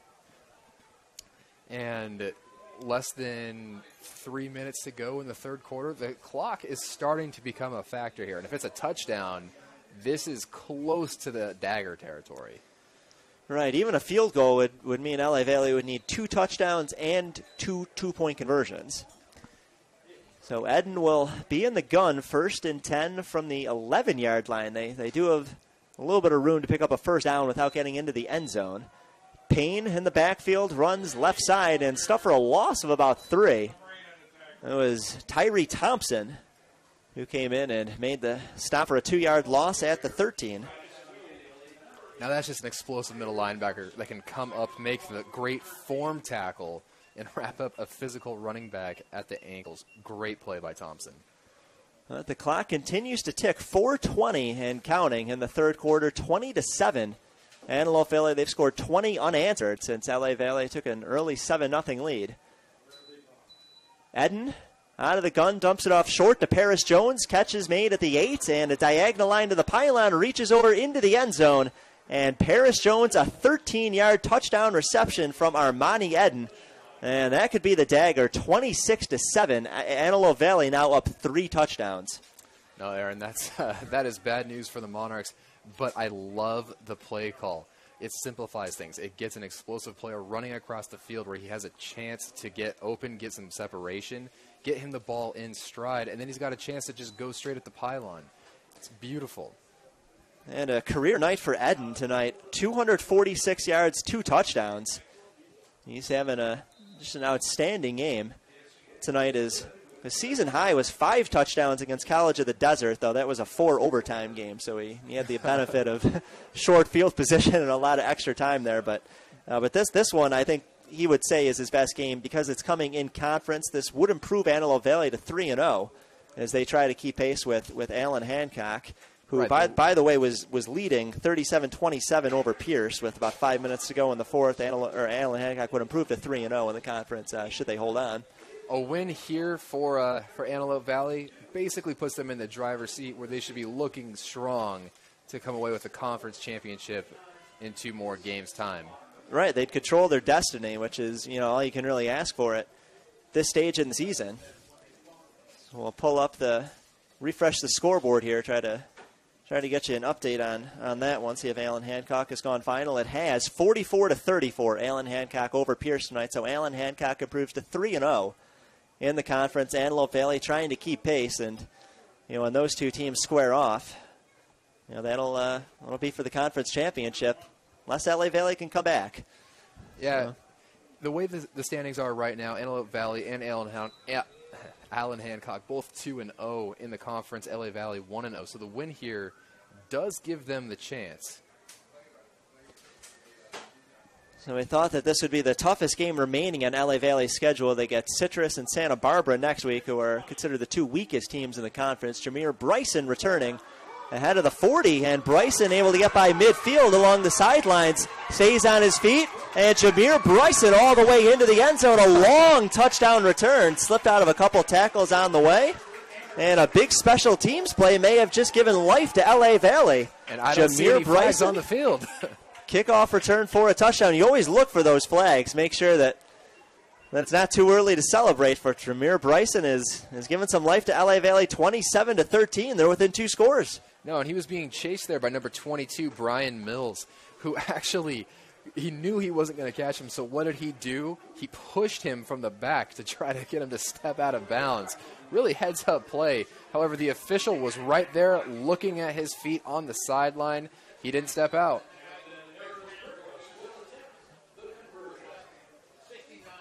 So Jameer Bryson with about a 65-yard kick return for a touchdown. Had a couple of nice returns earlier in the game. So did Gary Gandy, and that obviously being the most important special teams play of the night. The extra point is up, and Burr is good. So had 1 more to the board. LA Valley within 13, 27-14 with 3:54 to play in the third quarter. You're watching LA Valley College football on SportsNetUSA.net. And just a reminder that all our games on SportsNetUSA.net are brought to you by Miller Toyota of Anaheim, where service and parts is open 7 days a week for your convenience. Check out the alignment, brake, and oil change specials on the web at MillerToyotaofAnaheim.com. Located at the 91 and Euclid, Miller Toyota of Anaheim supports community college sports and education. Miller Toyota of Anaheim. Jameer Bryson, a big kick return for a touchdown, has LA Valley feeling alive again. 27-14, within 2 touchdowns. Well, now there's a chance. Down by 13 with about 19 minutes left in the game. That's doable if your defense holds up and the offense can get something going. Being buried by 3 touchdowns, that's much harder. Right, and how about that for a little motivation for the defense, knowing, hey, if we can get a stop here, we have a chance to make it a 1-score game. The kick is high. It's the far side of the field. It's fielded at about the 14-yard line or so. Ball comes out. It's on the ground. And the officials will say down by contact. That's just the old-fashioned clothesline tackle. Yeah, about a 7-yard return on the play. And I think there might have even been a flag in there, Aaron. We're waiting to see. One of the players has yellow socks on. The first time I thought I saw the flag was actually the socks, but now we're just trying to make sure. The ball is spotted at the 21. Well, it was something, but it doesn't look like it was a flag.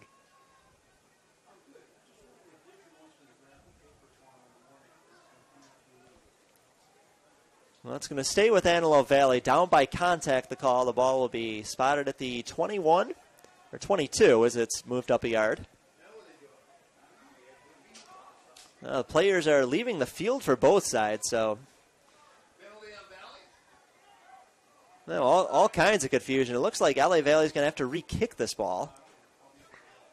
She never got an announcement as to what the flag was or even confirmation that there was a flag on the field. No, the officials aren't doing us any favors here up in the booth and for their viewers at home. No, but whatever the reason, LA Valley is going to kick it away from 5 yards deeper. The kick will come from the 30 instead of the 35. Again, 3:47 to play, third quarter, 27-14. Antelope Valley up 2 touchdowns against LA Valley. Antelope Valley 2-0 in the conference, trying to keep pace with Allen Hancock, who improved to 3-0 earlier this evening. A 10-point win over Pierce. Another out-of-town action, Citrus over Santa Barbara. Citrus getting their first win in conference play. Santa Barbara dropped to 0-3. The kick is deep. It is fielded at about the 13. Running along the 30, 40-yard line, and tackle made at the 38. Paris Jones, the returner. About a 24-yard return for Jones. And Antelope Valley will start at their 38. Tackle there made by Noah Barber, 5'9" DB. It's a freshman out of Maryland. Time for the defense to step up, and the ball has been moved from the 38 to the 36. So that's where Antelope Valley will start. Eden having his best game in conference play, 246 yards, 2 touchdowns, including a 73-yarder to open up the second half to Jordan Wayne. So Eden will work out of the gun on 1st and 10 from his 36, leading by 13. Hands off to DJ Payne. And Payne fighting his way ahead of the line of scrimmage on the left side. Turned what really should have been a no gain into a pickup of about 2. And that's DJ Wayne just using his size and his physicality to pick up even the small yardage, which, 2nd and 8 versus 2nd and 10, that does make a difference sometimes. It all adds up. And, you were talking about Eden's stats. Well, even though he has good numbers today, we can add on to those. He has gaudy stats on the season with 904 yards and 14 touchdowns. He is definitely one of the top quarterbacks in the conference. Yeah, he showed poise in the pocket tonight, able to read blitzes, beat the blitz on one of those long throws tonight. And Antelope Valley will have to burn their first time out. Is just miscommunication all over the place at the line of scrimmage, never able to line up all 11 players. So first charge timeout to Antelope Valley. 2:53 on the clock in the third. 27-14 Antelope Valley. LA Valley with a touchdown on their last time touching the ball, Jameer Bryson's 65-yard kick return for score broke up a 27 unanswered streak for Antelope Valley. And now the Monarchs just looking for a stop, trying to get the ball back with still about 18 minutes of game time. So it's not like this game is over. They still have time to come back. Oh, by no means. They just need to stop defensively. And then the thing that I'm going to be really curious to see, does Sebastiano stay in the game, or do we go back to Judd? Because the offense, no doubt, has looked best under Judd's leadership. But is this a pitcher-type situation in baseball where when you pull him, he's done? Or does he go back to the bullpen to warm up? Well, I have no idea. Every time I've thought I've known something, it's been the opposite. They'll keep it on the ground with Payne, 2nd and 8 from the 39. Coming out of the timeout, and a hard tackle made on the play by Chris Alexander, the linebacker. A lot of oohing and eyeing in the stadium tonight. I think Amir Postley might have been involved in that one as well, but he absolutely leveled the back there. Just stood over him. That's the kind of situation where you can see taunting sometimes. Fortunate not to get the call. It's a gain of 4, and Antelope Valley has it 3rd and 4 from their 42. LA Valley looking to force the 3 and out. Eden in the gun, Payne behind him. 2 receivers right, 1 to the left. Play action. Eden throwing as a flag comes out, completes it to the sideline. That's enough for the first down, but again, have to see what the flag is about. That is complete to Jordan Wayne, who is having just an absolutely outstanding night that would put him over 200 yards receiving with his 5th catch. But if that's a holding against Antelope Valley, it's coming back.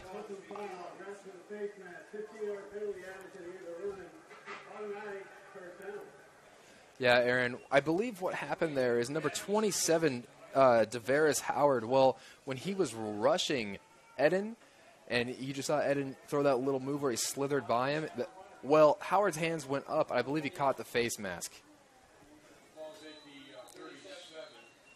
So we had 15 yards after the play. That brings Eden's total to 256 through the air. Jordan Wayne, 5 catches, 200 yards, and a 73-yard touchdown. So for LA Valley, they had a chance to get off the field, force a 3 and out. Instead, they give up the first down and then add 15 yards on top of that. And Antelope Valley into LA Valley territory at the 37. They'll keep it on the ground, first down. And pick up of 2 to the 35. Well, it's a smart drive, smart play calling here by the Marauders. Just get the first downs, keep the clock running, and let's milk this one. If you get another touchdown, that almost puts the game on ice. And Kevin Smith is checked into the game, giving DJ Payne a little bit of rest. That was Smith on the last carry for 2 yards. You know, Payne is a workhorse, 32 carries last week, and he's got to be close to that total tonight. Smith on 2nd down gets the call, powers ahead, and Smith to the 32 gets 3 more. It'll set up 3rd and 5.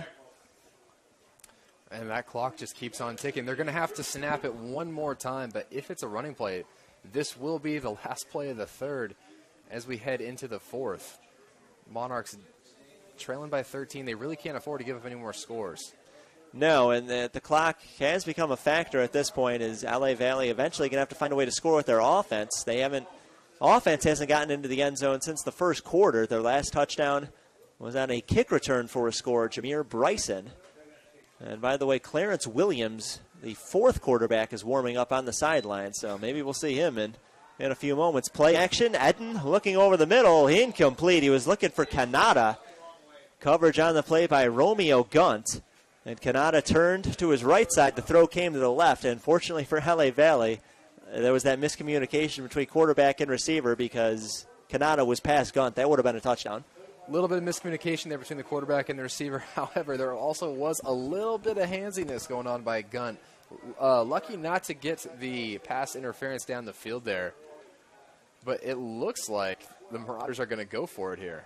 Yeah, they are. Instead of a 49-yard field goal, which is well out of range for Mogadam, his longest on the season is 36. They will go for it 4th and 5 from the LA Valley 32. Quick throw to the right side. Caught, but well short of the first down, and Kanata is drilled for a loss on the play. Tyree Thompson, number 8 on your screen, celebrating, getting high fives from a bunch of teammates as he runs off the field. And LA Valley gets the 4th down stand. They will get the ball back to start the 4th quarter. trailing by 13 on SportsNetUSA.net.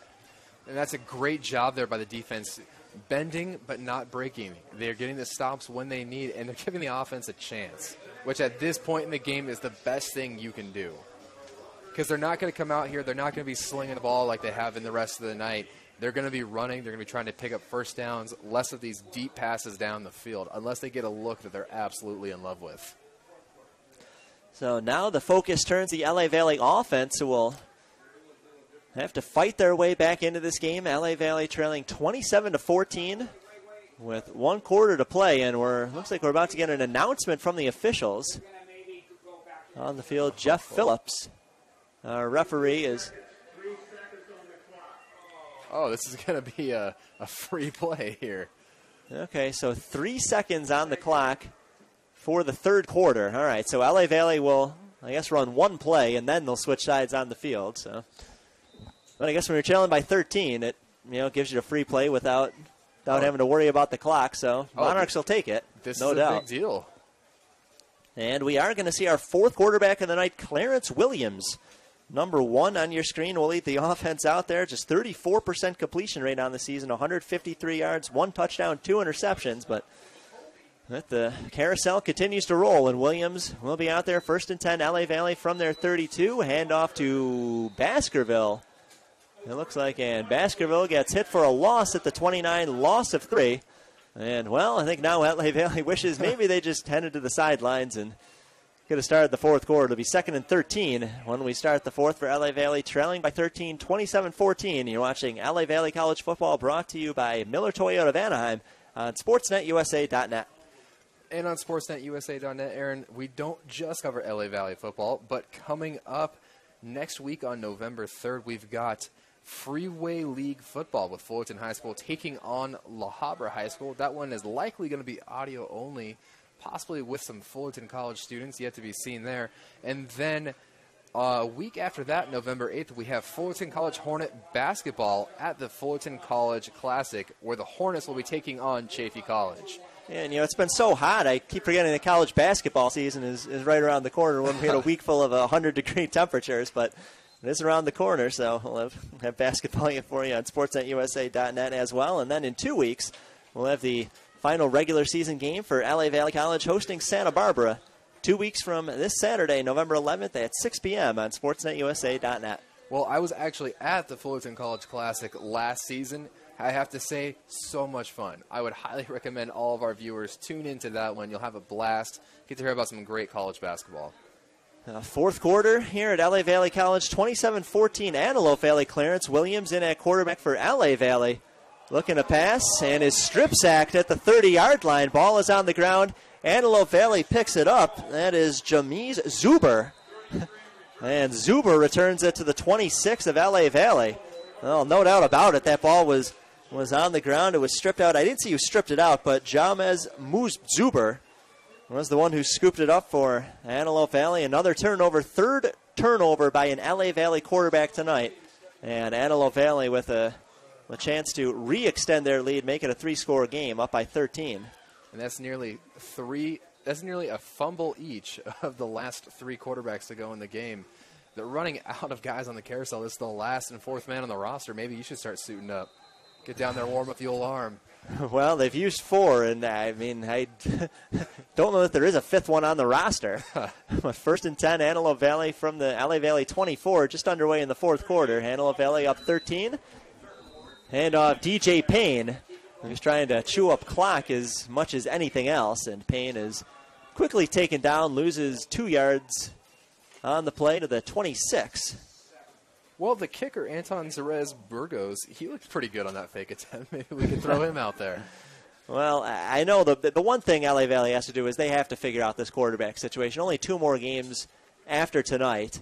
If they fall tonight, then the chances of a bowl game basically are closed. But they would like to finish the season strong. They'll keep it on the ground with Payne on 2nd down, and Payne pushes his way forward, gets back the loss from 1st down, and then gets maybe another yard after that. So we'll call it a gain of 4 to the 23.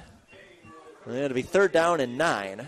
So Payne has put up 70 yards tonight, and when you watch him play, it might come as a bit of a surprise to you that he has put up as many yards as he has, because they're mostly a couple yards at a time. Really hasn't burst out that big one. He had a 16-yard run in the first quarter, but other than that, he hasn't had any I can remember that went for more than 6. Well, for the most part, this is a pretty stout LA Valley run defense. 3rd and 9, Antelope Valley from their 23, and play is blown dead at the start. False start against Antelope Valley. Somebody got a little jumpy on the line. Khalil Kanata, the wide receiver, jumped a little bit early. That'll back it up 5 yards. 3rd and 14 for Antelope Valley from their 28. They're outside of field goal range. Now, Valley Valley hoping for a quick stop here, hoping to get the ball back, and, well, then it still falls on the offense, but got to take care of business here. Get that 3rd down stop. 3rd and 14. Antelope Valley from the Monarchs 28. Shotgun snap to Eden. Eden on a slant finds Jordan Wayne, completes it to the 20. Quick tackle made, Tyree Thompson, and Morrison in the area. Well, Jordan Wayne celebrating on that catch. He did not pick up the first down, but what did he do? He got them into field goal range. And we're going to see a 37-yard field goal attempt, which officially would be the longest if Ogata is able to make it. He made a 38-yarder earlier in the 3rd quarter, which was eventually waved off because of an LA Valley penalty. Antelope Valley would get a touchdown, but his longest official one of the season is 36. He is 2 for 2 tonight. He has missed one each of the last 2 weeks, though. Well, this one is up, and it is good right down the middle. The 3rd field goal for Antelope Valley tonight. They extend their lead to 30-14 with 12:21 on the clock. So LA Valley, it's technically still a 2-possession game, but they need 2 two-point conversions on top of 2 touchdowns, and basically they just got to get downfield, got to get a quick drive. They got to settle on a quarterback, and I think Judd moved the ball the best of anybody tonight. He led the touchdown drive in the first quarter. He was on his way to a second one, at least a couple yards away from the red zone. I think had the potential to get them in. He was strip sacked on a 4th down play. Looked like his arm was going forward. That's not the way the call went on the field. It was ruled a fumble. Ball was picked up, taken the other way for a touchdown, 70 yards, and that's when the momentum turned. Tied the game at 7. Antelope Valley would eventually score 27 unanswered, and we're now in the 4th quarter, 12:21 to play. 30-14 Antelope Valley. Monarchs going to get the ball back. Well, that was the turning point in the game there, Aaron, because I believe that was probably the incorrect call, and I do think that LA Valley definitely believes it is the incorrect call, and that started the momentum going the other way for the Marauders. So Mogata sends it away. It's a squibber on the ground, bounces at the 25, gets past Bryson, who has to backpedal, get it at the 10. Bryson on his feet ahead of the 20, 25.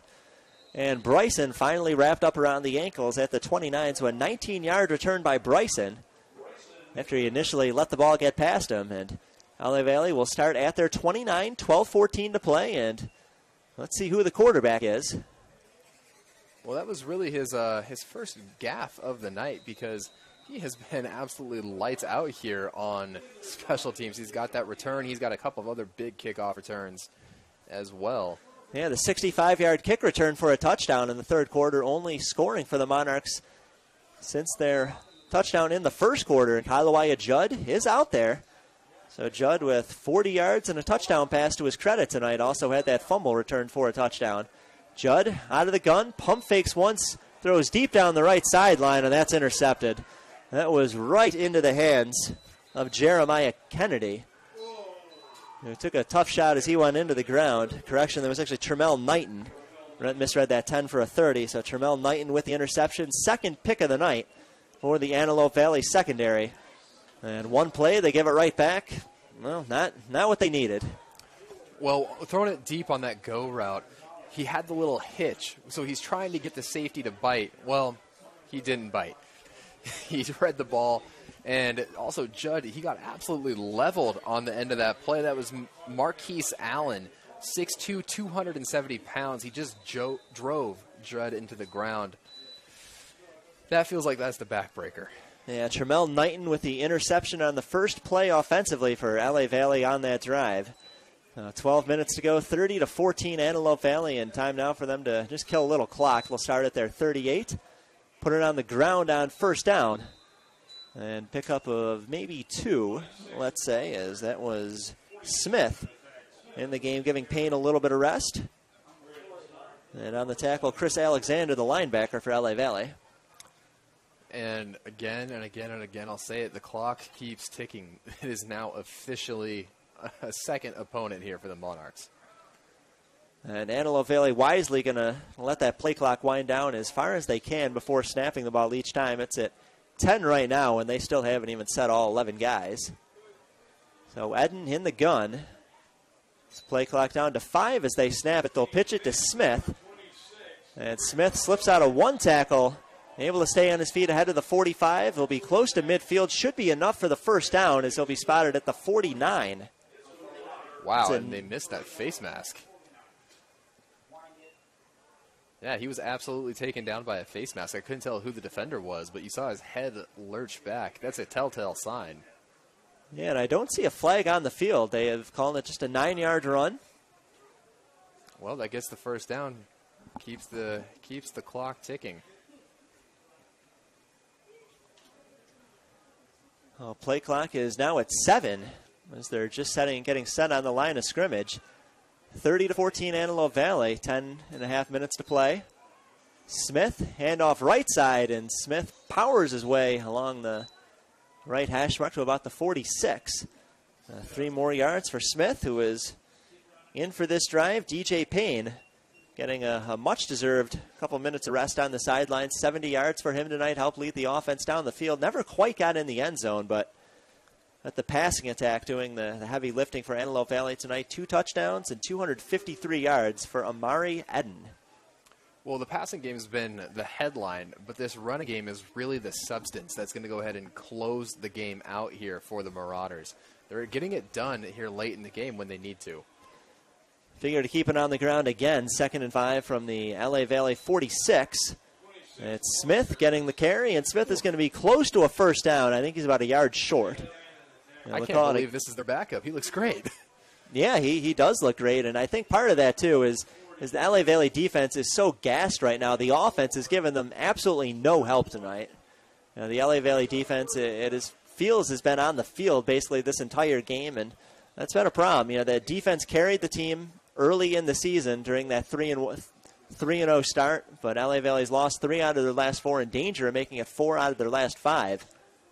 And that 19-game winning streak, which was the longest in California, now seems like a distant memory. Play clock down to 3. So they need to snap it quickly. 3rd and 1 from the 42. Smith, hand off, and Smith grabbed at the waist and thrown down for a loss at the 43. A 1-yard loss on the play. That'll bring up 4th down, and now decision time for Antelope Valley. Amir Postley came up. That is a huge, huge tackle. It actually gives the Monarchs a chance. I would expect to see the offense stay out here, though. Yeah, it won't surprise me at all. The quarterback, Eden, is still on the field. Yeah, if nothing else, maybe you just try to draw LA Valley off sides, but from where they are on the field, I don't think too much damage could come. And Eden's still looking over at the sidelines with the play clock down to 5. I think they're just either going to take a delay a game or call a timeout, one or the other. Well, if they take the delay, they're calling the timeout. So they'll take the timeout, which leads me to believe that they're going to leave the offense on the field. If you're going to punt it, you take the delay a game and preserve that timeout. Yeah, you better be taking the delay of game if you're going to punt. That is some Andy Reid level clock mismanagement otherwise. So 8:21 on the clock. Antelope Valley has spent their 2nd timeout. They lead by 16, and we think they're going to go for it. 4th and 1 from the LA Valley 42, and LA Valley, this could be it for them. They get a stop here. They should have time to possess the ball 2 more times and potentially tie the game. Won't be easy, but they'd at least have a chance. They give up the first down here, then we're pretty much running out of options. Right. For Monarchs fans. Well, on 4th and 1, it's going to be interesting to see what they call here. I would expect to see some sort of passing play designed for Jordan Wayne. Well, Wayne has been very successful tonight. 5 catches, 200 yards, and a touchdown. Some sort of hitch or maybe something shallow over the middle. So Eden will be in the gun. We'll have Payne behind him. 2 receivers on each side of the field. Spread formation. There's movement on the line of scrimmage. LA Valley jumped, but able to get back in place on time. No flags called. Play clock is at 10. And Antelope Valley now looking over to their sidelines. One of the offensive linemen standing up. Here's now they're ready to go. Play clock is down to 3. They need to snap this ball quickly. And they're just, well, they just tried to draw them off sides. Wow. You know, if you're going to do that. That is very conservative. Why not just do that initially on the 4th down before you call the timeout and give LA Valley the chance to talk about it and have their coaching staff warn the defensive players against that very play? You know, Aaron, I wish I had an answer for you. That seems like that's not the wisest decision. However, luckily, they do have the cushion here being up by 16 and 8:20 to go. Now they have a chance to really just pin them. But this has been the area of the game that LA Valley has succeeded in, so I'm surprised that they're going to punt them the ball. So Lorick is waiting deep for LA Valley. He's inside the 10. The kick angles, bounces at the 15. Lorick picks it up at the 8. Lorick angles to his left, 15, 20, on his feet, 30. Has a lane at the 40, and then pushing and shoving all over the place. Lorick goes out of bounds at the 40. Well, this one's coming back. There was going to be roughing the punter is what they're going to call here. So, believe that's 15 yards. That should be a first down coming up for the Marauders. Which wipes out all those big hits.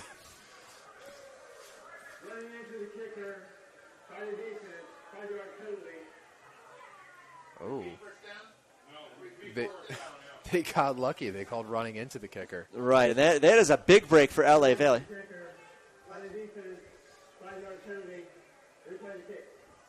And because it's the running into rather than the roughing, 5-yard penalty does not come with the automatic first down, so it'll be 4th and 1. But now the question is, now that it's back to 4th and 1, does Antelope Valley consider going for it again this time? And we saw they took the timeout only to take the delay of game trying to draw LA Valley off sides. I wouldn't think that should change your strategy. If you were going to punt it before, you should punt it now.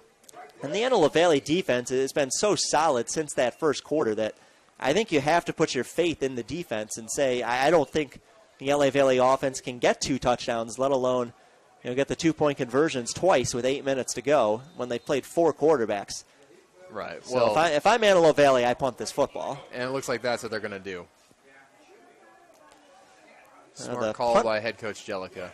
Yeah, the punter is out there. It's Luke Kaufman, who has a 34-yard average this season. He's pinned opponents inside the 20 9 times. This one is good hang time. It is caught by Lorick at the 3. And Lorick running right side picks up maybe 4 or 5. It goes out of bounds around the 7.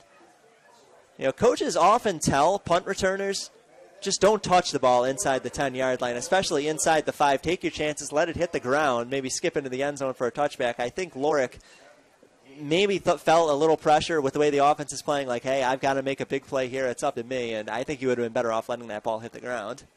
Oh, you read my mind. He's playing tight, but honestly, can you blame him?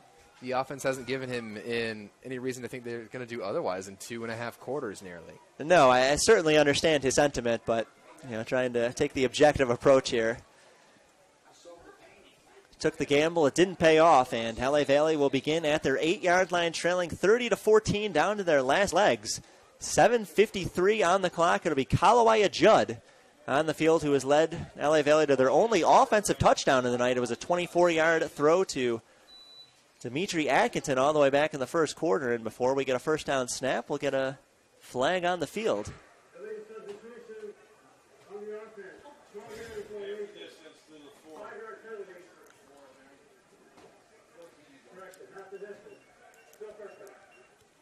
It looked like that was number 85, Patrick Roblow Jr., trying to run off the field, but I mean, these are just those mistakes that you can't have, and this is something that's become typical of this LA Valley season. So it's enforced half the distance to the goal, 1st and 14 for LA Valley. From their 4-yard line, Judd, under pressure, rolling right, gets rid of it, finds Lorick at the sideline, and it's complete at the 14-yard line. Depending on the spot, it may or may not be a first down. It's not. They're going to back him up to the 13. So 9 yards for Lorick on. That's still the perfect play, though. You get your quarterback out in space, so he has more time to make a throw. His athleticism can come out a little bit more, and you give yourself breathing room. 5 catches, 39 yards for Jeremiah Lorick tonight. And it'll be second down and, about 4 to go. Well, second and about 4 or 5. Keep it on the ground with Baskerville. Baskerville has the first down and more along the near sideline. And Baskerville out of bounds at the 37. They were running counter in the first half with Baskerville multiple times, and they haven't done it here in their second. They finally went back to it, and they get a big play. Yeah, 23 yards for Artemis Baskerville. He's got 61 tonight. He's been by far the most explosive of the LA Valley running backs. I'd like to see him in the game more often for LA Valley since he has outperformed his colleagues on the evening. 1st and 10, LA Valley from the 38. Antelope Valley jumps off sides, free play, airs it out for Lorick down the sidelines, a little bit overthrown. Incomplete, good coverage on the play by Brian Mills in the secondary. You could tell that some of the players realized that's a free play. Some of them stopped when they saw the flag.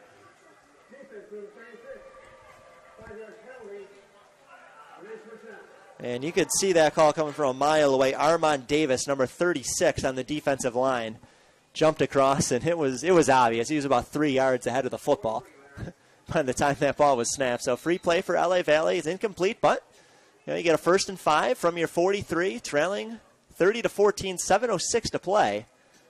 Judd out of the gun, fakes the handoff, looking downfield, can't find anyone, and sacked for the 3rd time tonight by Teron Rush on the defensive line. Man, Rush has just been unblockable, and you got to say, that name fits him, doesn't it? He's been the best pass rusher, but he just doesn't matter what side. It's been the left side, it's been the right side. They can't stop him. He's so strong at 6'1", 260, but he's got the bend. That's the big thing. He's able to dip the shoulder, and so you see him come along the edge, and he stands up with that momentum, and he's just leveled Judd several times. A monster game for Rush tonight. 3 sacks for the big man. 2nd and 10 from the 38-yard line for LA Valley. Judd under pressure again. Slipped out of it once, but can again. And again, it was Rush who got his hands around the ankles. Judd lost his footing, fell to the ground. 4th sack of the night for Teron Rush. And I think, no doubt about it, he's getting a game ball at the end of this one. Oh, he's been a one-man wrecking crew. And I got to say, when I was up in the first half, when I was up top in the press box filming, even the Antelope Valley coaches were giving him all of the love. When your own coaching staff is giving you the love, you're having a game. Right, he's been a force that LA Valley's offensive line simply has not been able to solve. And now a problem for LA Valley in a 3rd and 18 at their own 30-yard line. The clock is ticking, 5:40 to play. They'll finally take a timeout with 1 on the play clock. And, well, that's clock mismanagement there. If you're going to take the timeout, you want to do it at least at the beginning and save about 30, 40 seconds. But timeout finally taken with 5:39 to go in the game, 30-14. Antelope Valley with LA Valley needing to convert a 3rd and 18 to stay alive. You're watching LA Valley College football on SportsNetUSA.net, brought to you by Miller Toyota of Anaheim. All games on SportsNetUSA.net presented by Miller Toyota of Anaheim, where recent college grads may qualify for a $750 rebate towards the purchase or lease of select new Miller Toyotas at Anaheim.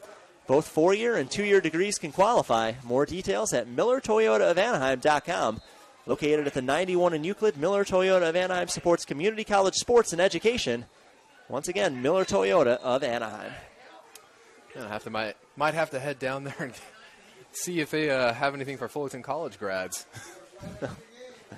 Well, sounds like great deals. Oh, it does. There. So thank them for their generous sponsorship of SportsNetUSA.net for the last several seasons, as long as I've been around. 3rd and 18, LA Valley from the 30-yard line. And again, more pressure on the quarterback, and Judd can't escape. And for a quarterback who suffered that gruesome knee injury a year ago and has never been quite 100%, you hate to see him on the ground as often as he's been tonight.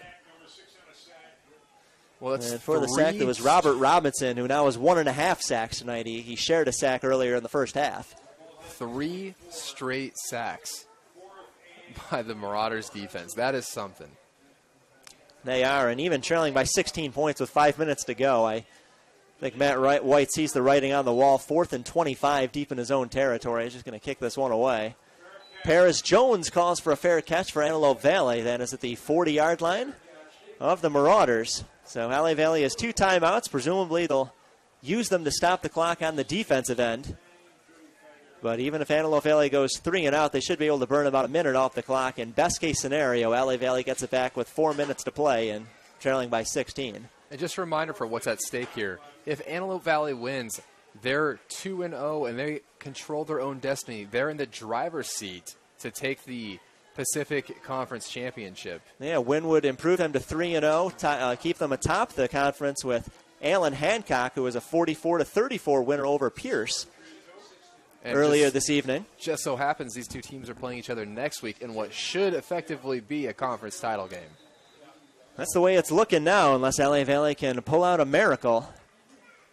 Eden's out of the gun on first down, though. Not surprising, they'll keep it on the ground. It's DJ Payne, their workhorse. And Payne hit at the line of scrimmage. No gain at the 41, but more than yards. Antelope Valley just looking to burn some clock, force LA Valley to take their 2 remaining timeouts. They won't spend it on first down. It appears they're going to keep those timeouts for second and third down. No, the next snap should occur somewhere around 4:10 left in the game. Then they're going to get one more after that. Best case scenario here for LA Valley, they're getting the ball back with about 3 minutes left. And 2 timeouts. Not a good position for LA Valley in a game that started off so promising, up 7-0, and about the 25-yard line of Antelope Valley looking to score again, and everything downhill since that point. Handoff left side, and first carry of the night for Brandon Edwards. Fresh into the game, and Edwards hit for a loss of 1 on the play, and LA Valley is not called a timeout yet. Yeah, Edwards hasn't seen a lot of action this year. He's got 21 carries for 75 yards and a long of 12. No scores. He's actually the 4th leading rusher because Eden clocks in at 3rd. So LA Valley not taking the timeouts on the defensive end. I'm not sure what the strategy is there. I think they're going to try and save them all for that last drive. Well, but the difference is on offense, you can control the clock somewhat. When you're on defense, you're at the mercy of your opponent to not burn the clock down all the way, which is exactly what Antelope Valley did. They will take their 3rd and final timeout, stop the clock with 3:24 to play. And I've always felt you take your timeouts on the defensive end. Control the clock as much as you can, because when you're on offense, you can spike the ball, you can throw it out of bounds, you can hurry to the line of scrimmage. You have a lot more control, whereas when you're on defense, there's basically nothing you can do. You're reacting to what the offense does. True. Well, you have to think that what Coach White is thinking right now, they're going to get the stop here, they're going to get the ball back, score a touchdown, get the 2 points, onside. Somewhere in there you got the 2 timeouts. I would expect to see them in this scenario used on that second drive, assuming they score and then get the onside kick back. Well, if they don't get a stop on 3rd down, none of the strategy matters. 3rd and 11, Antelope Valley. At their 40-yard line, they lead 30-14, 3:24 on the clock. Shotgun snap to Eden. Hand off to Edwards, and Edwards is going to pick up most of the yardage, but then be stopped short of the first down. He's at the 49. 9-yard pickup for him. It'll be 4th down and 2. A little pushing and shoving after the play. Officials doing a good job of breaking that up quickly before it gets out of hand. And now he's going to come just a yard short there. So the Dodgers, meanwhile, have rallied for 5 runs in the 9th inning. They beat the Astros 6-2. And the World Series now tied at 2 games apiece. So if you're watching us instead of the World Series, you missed quite an ending over there in Houston tonight. So appreciate your viewership. Yeah, well, that guarantees that now the World Series is coming back to L.A. for at least a Game 6. So, man. Yeah, looking forward to watching some of those highlights later tonight. But Dodgers have evened it up at 2. Game 5 tomorrow night around a little after 5 Pacific time. So I'll definitely be watching that one. Oh, yeah. Have to love postseason baseball. It is the best. So Antelope Valley presumably will punt this one away when the players make their way back to the field after the timeout. LA Valley spent their 2nd timeout. Well, that's what I'm wondering, Aaron. Are they going to punt it, or do you go for it here and just say, I'm going to win the game? You need 2 yards, and if you get this, it is all but over. I think I would just punt it. LA Valley's offense has really done nothing to scare you if you're the Antelope Valley defense. I say just pin them deep, or as deep as you can. It looks like LA Valley is, well, for a second it looked like they were going to go all in on the blitz, as Lorick is not back there waiting to return it. Punt is away. It's tons of hang time. It'll bounce around the 13-yard line, roll towards the sidelines, and eventually be down at the 11. 40-yard punt, no return. And with 3:04 to play, LA Valley will have only one timeout to work with, trailing by 16. Right, well, at a minimum here, killing the clock and playing the field position game really working out for Antelope Valley. Their defense has played so well, they've come away with 3 turnovers forced against LA Valley quarterbacks tonight. So why not continue to put pressure on the signal callers for the Monarchs, as we're kind of waiting the suspense to see who the quarterback's going to be this drive. Well, it's going to be Judd. That's a smart call. He's the best one. Let's keep him in. But most importantly, the offensive line has to block off the edges. Teron Rush cannot get another sack on this drive. 4 sacks for Rush tonight, including a couple of them on the last drive. Well, here's a question for you. Who's been the best player on the field tonight? Rush, Eden, or Wayne? Well, that's a tough one. I'm going to, I think I got to go with Wayne for the way he's burned the LA Valley secondary tonight, because, look, LA Valley's offense has struggled so much tonight that Rush, as big as his sacks were, I don't know that LA Valley would have more points without the sacks, but... Yeah, I definitely understand you there. However, I'm biased, and I like to give love to the big guys, so I'm definitely going to go with the edge rusher there. 4 sacks in a game is crazy. You never hear that. Yeah, hard to argue with 4 sacks. Meanwhile, Baskerville on a screen pass, able to pick up a first down as he takes it to about the 23. So Judd, running the no-huddle offense, will hand it off to Baskerville. Baskerville runs left side, nowhere to go as he stopped quickly. Emerging from the pile, Jawez Zuber with the tackle. Had a fumble recovery earlier in the second half tonight.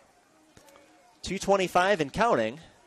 2nd and 10, LA Valley from their 23 with a 16-point hold they're trying to climb out of. 3 receivers bunched up on the right side, 1 on the left. Judd under pressure again, as he's been all night long, and unable to escape. As Judd taken into the ground, looked like it was Noah Hopper, the linebacker, number 20, coming in to make the sack. Hopper's the leading tackler on this team, averaging just around 8 total stops a game. He really is kind of that do-it-all player on the defense. Yeah, what's that, 7 sacks for Antelope Valley tonight? They've been impossible to contain for this Monarch offensive line. True. They had 5 sophomores on the offensive line last year, have not had nearly the same protection for the quarterbacks this year. 3rd and 11. Taking a long time to get this snap LA Valley off. from their 22, just a minute 36 on the clock, and Judd facing a blitz again, throws left side and intercepted. Intercepted for a pick 6. That is Tyron Barnes. And Barnes, that is his 2nd interception of the night. This one for a touchdown, and that's the icing on the cake. 36-14, Antelope Valley comes into Monarch Stadium and will improve to 3-0 in American Pacific play and have a big showdown against Allen Hancock for the conference championship next Saturday. And on the other side, LA Valley, they're going to be taking on Citrus, who did get their first win against Santa Barbara today, but they're still sitting at the bottom of the standings. And then for their last game on November 11th, they'll be home here for Santa Barbara, which likely will be our last game of the season covering them. Yeah, looking like the bowl streak will end at 2 for LA Valley. Monarchs won their first bowl game in 2015. In 19 years, they hadn't won one since 1996. Followed it up with a conference championship last year and a bowl victory. And a perfect season. Yeah, 11-0, only undefeated team in the state. Extra point, meanwhile, is good. So 37-14 our score. Antelope Valley leading LA Valley. And a minute 26 left to play. Well, now we pretty much are just trying to kill the last 86 seconds here. It's been a tough and probably emotional game down there for the Monarchs, but down by 23 with a minute 26. Obviously, this one is it is all signed, sealed, and delivered. Yeah, so for LA Valley, you go back to the drawing board. You get a Citrus opponent next week who has a little momentum on their side. They've struggled for much of the season, just 2-6 overall, but But Citrus gets that first win in the conference today, 31-15 over Santa Barbara. And looking at some of the performances for Citrus today, great quarterback play from Darian Lockett. Very efficient game, 9 for 14, 130 yards, 3 touchdowns, no interceptions. So they're going to be facing an efficient, smart quarterback. Last week, Lockett, by the way, ran for over 100 yards as well, a dual-threat quarterback. So the defense certainly going to have to hit the film and figure out how they're going to stop Mr. Lockett in a week. Well, this is coming from a team that now they're going to have dropped 4 out of their last 5. Really just the season started out so promising, and now it's tailored off. But with a chance to win your last 2, at least you can finish strong and find something in there. Right, still a chance to finish over 500, chance to finish 3rd in the conference, have a winning season.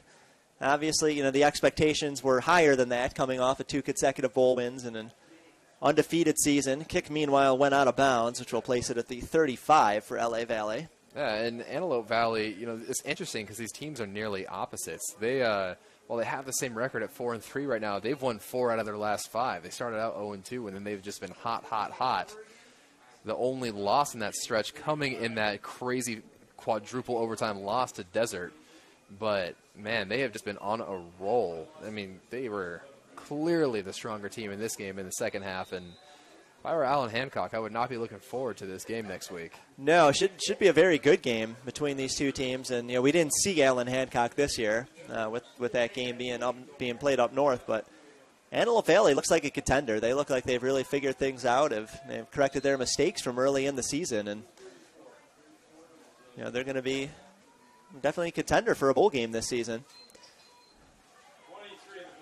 Shante Smith on the ground, runs it to the 40. The gain of 5 for Smith, who is getting a little garbage time action tonight. Smith had 2 nice runs earlier in the game. They never went back to him, though. 2 carries, 25 yards early in the game, and hasn't seen the field since then until now. So maybe a missed opportunity to ride the hot hand for LA Valley. But, the 2 big problems, they need better quarterback play, and they need more protection on the offensive line. Just far too much pressure on the quarterback tonight. Judd was hit far too often, 7 sacks, I believe. Exactly, and wow, that was a beautiful run by Smith. He looks great. With Judd, God, it makes you nervous every time he gets hit there because he's got that injury history, and in this game he's been sacked. I think he himself has been sacked at least 4 or 5 times, and a couple of those were down below at the knee or even lower at the ankle. 7-yard run by Smith set up a first down for LA Valley. They'll give it to him again. Run to the left side for 3 more. 25 seconds to go. Time for, maybe one more play. LA Valley has a timeout, although down 3 touchdowns. I think they're going to pass on the opportunity to use it. So 10 seconds as they line up for what should be the final play. Judd will be in the gun. Smith behind him. Receiver and a tight end on the left side of the field. Fake the handoff. Judd looking downfield under pressure, and Judd sacked once again, maybe considered a no gain. A couple guys in on the play. Looked like Darrell Doris Jr., who had the big fumble recovery for a touchdown.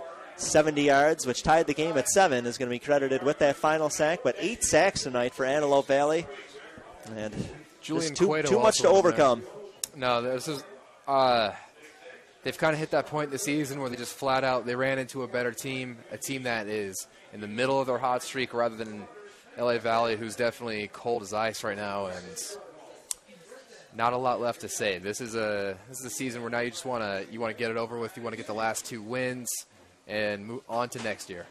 Yeah, it'll be Citrus next week, a day game, 1 o'clock on the road at Citrus out in Azusa, 30 miles east of here on the 134. And looking ahead to the Citrus matchup, 2-6 on the season. Got their first win in conference today, 31-15 over Santa Barbara. Darian Lockett, their quarterback, had a very nice game. Efficient, 9 for 14, 3 touchdown passes, ran for over 100 yards as well. Over 200 yards on the ground as a team for Citrus. They have a well-balanced offensive attack, at least this week they did, and they'll try to carry some of that against LA Valley. On the defensive end, Citrus came away with 3 interceptions today and held Santa Barbara under 100 yards rushing. So they're clearly their best game in a while, even though it's been a rough season for them. But for LA Valley, just got to get get back to basics. Hold on to the football, avoid turnovers, better protection at the line of scrimmage, and be able to get those third down stops defensively. Right. Well, Citrus, regardless of the measuring stick you want to use, they're probably the worst offense here in the conference. They're last in points per game at 13.6, and they're second to last in yards at 258 and about a half on top of that. So this is a chance for that LA Valley defense to really step up and be the tone setter that oftentimes wins them these games. This is their opportunity, and we just need to see some consistent quarterback play to hopefully get it done. And on the defensive end, LA Valley gave up 4 passes of over 40 yards tonight. The exclamation point there, the 73-yard touchdown to Jordan Payne. Those were the big plays that they weren't giving up early in the season. In the 4 wins for LA Valley this season, they've only given up 10 points a game. In the 3 losses, or the 4 losses now, they've given up a lot more, over 40 twice, and then they give up 37 tonight. Although to be fair, 2 of those touchdowns tonight were not given up by the defense. Really 3 defensive touchdowns that were given up tonight. So the offense has to give them more help as well. One bright note for LA Valley tonight, though, is the Jameer Bryson kick return for a touchdown. So he was explosive every time he got the ball in his hands. You would love to see them try to get him more involved on the offensive end and not just special teams next week. Yeah, so LA Valley at Citrus a week from today, and then our final broadcast of the season 2 weeks from tonight, 6 o'clock Pacific, against Santa Barbara. Final score tonight, 37-14, Antelope Valley over LA Valley. LA Valley drops to 4-4 on the season, 1-2 in American Pacific Conference play. For Luke Hobbs, I'm Aaron Rosenberg saying good night from Monarch Stadium. This has been a presentation of LA Valley College football on SportsNetUSA.net, brought to you by Miller Toyota of Anaheim, where service and parts is open 7 days a week for your convenience. Check out the alignment, brake, and oil change specials on the web at MillerToyotaofAnaheim.com. Located at the 91 in Euclid, Miller Toyota of Anaheim supports community college sports and education. Miller Toyota of Anaheim. See you in 2 weeks. Good night.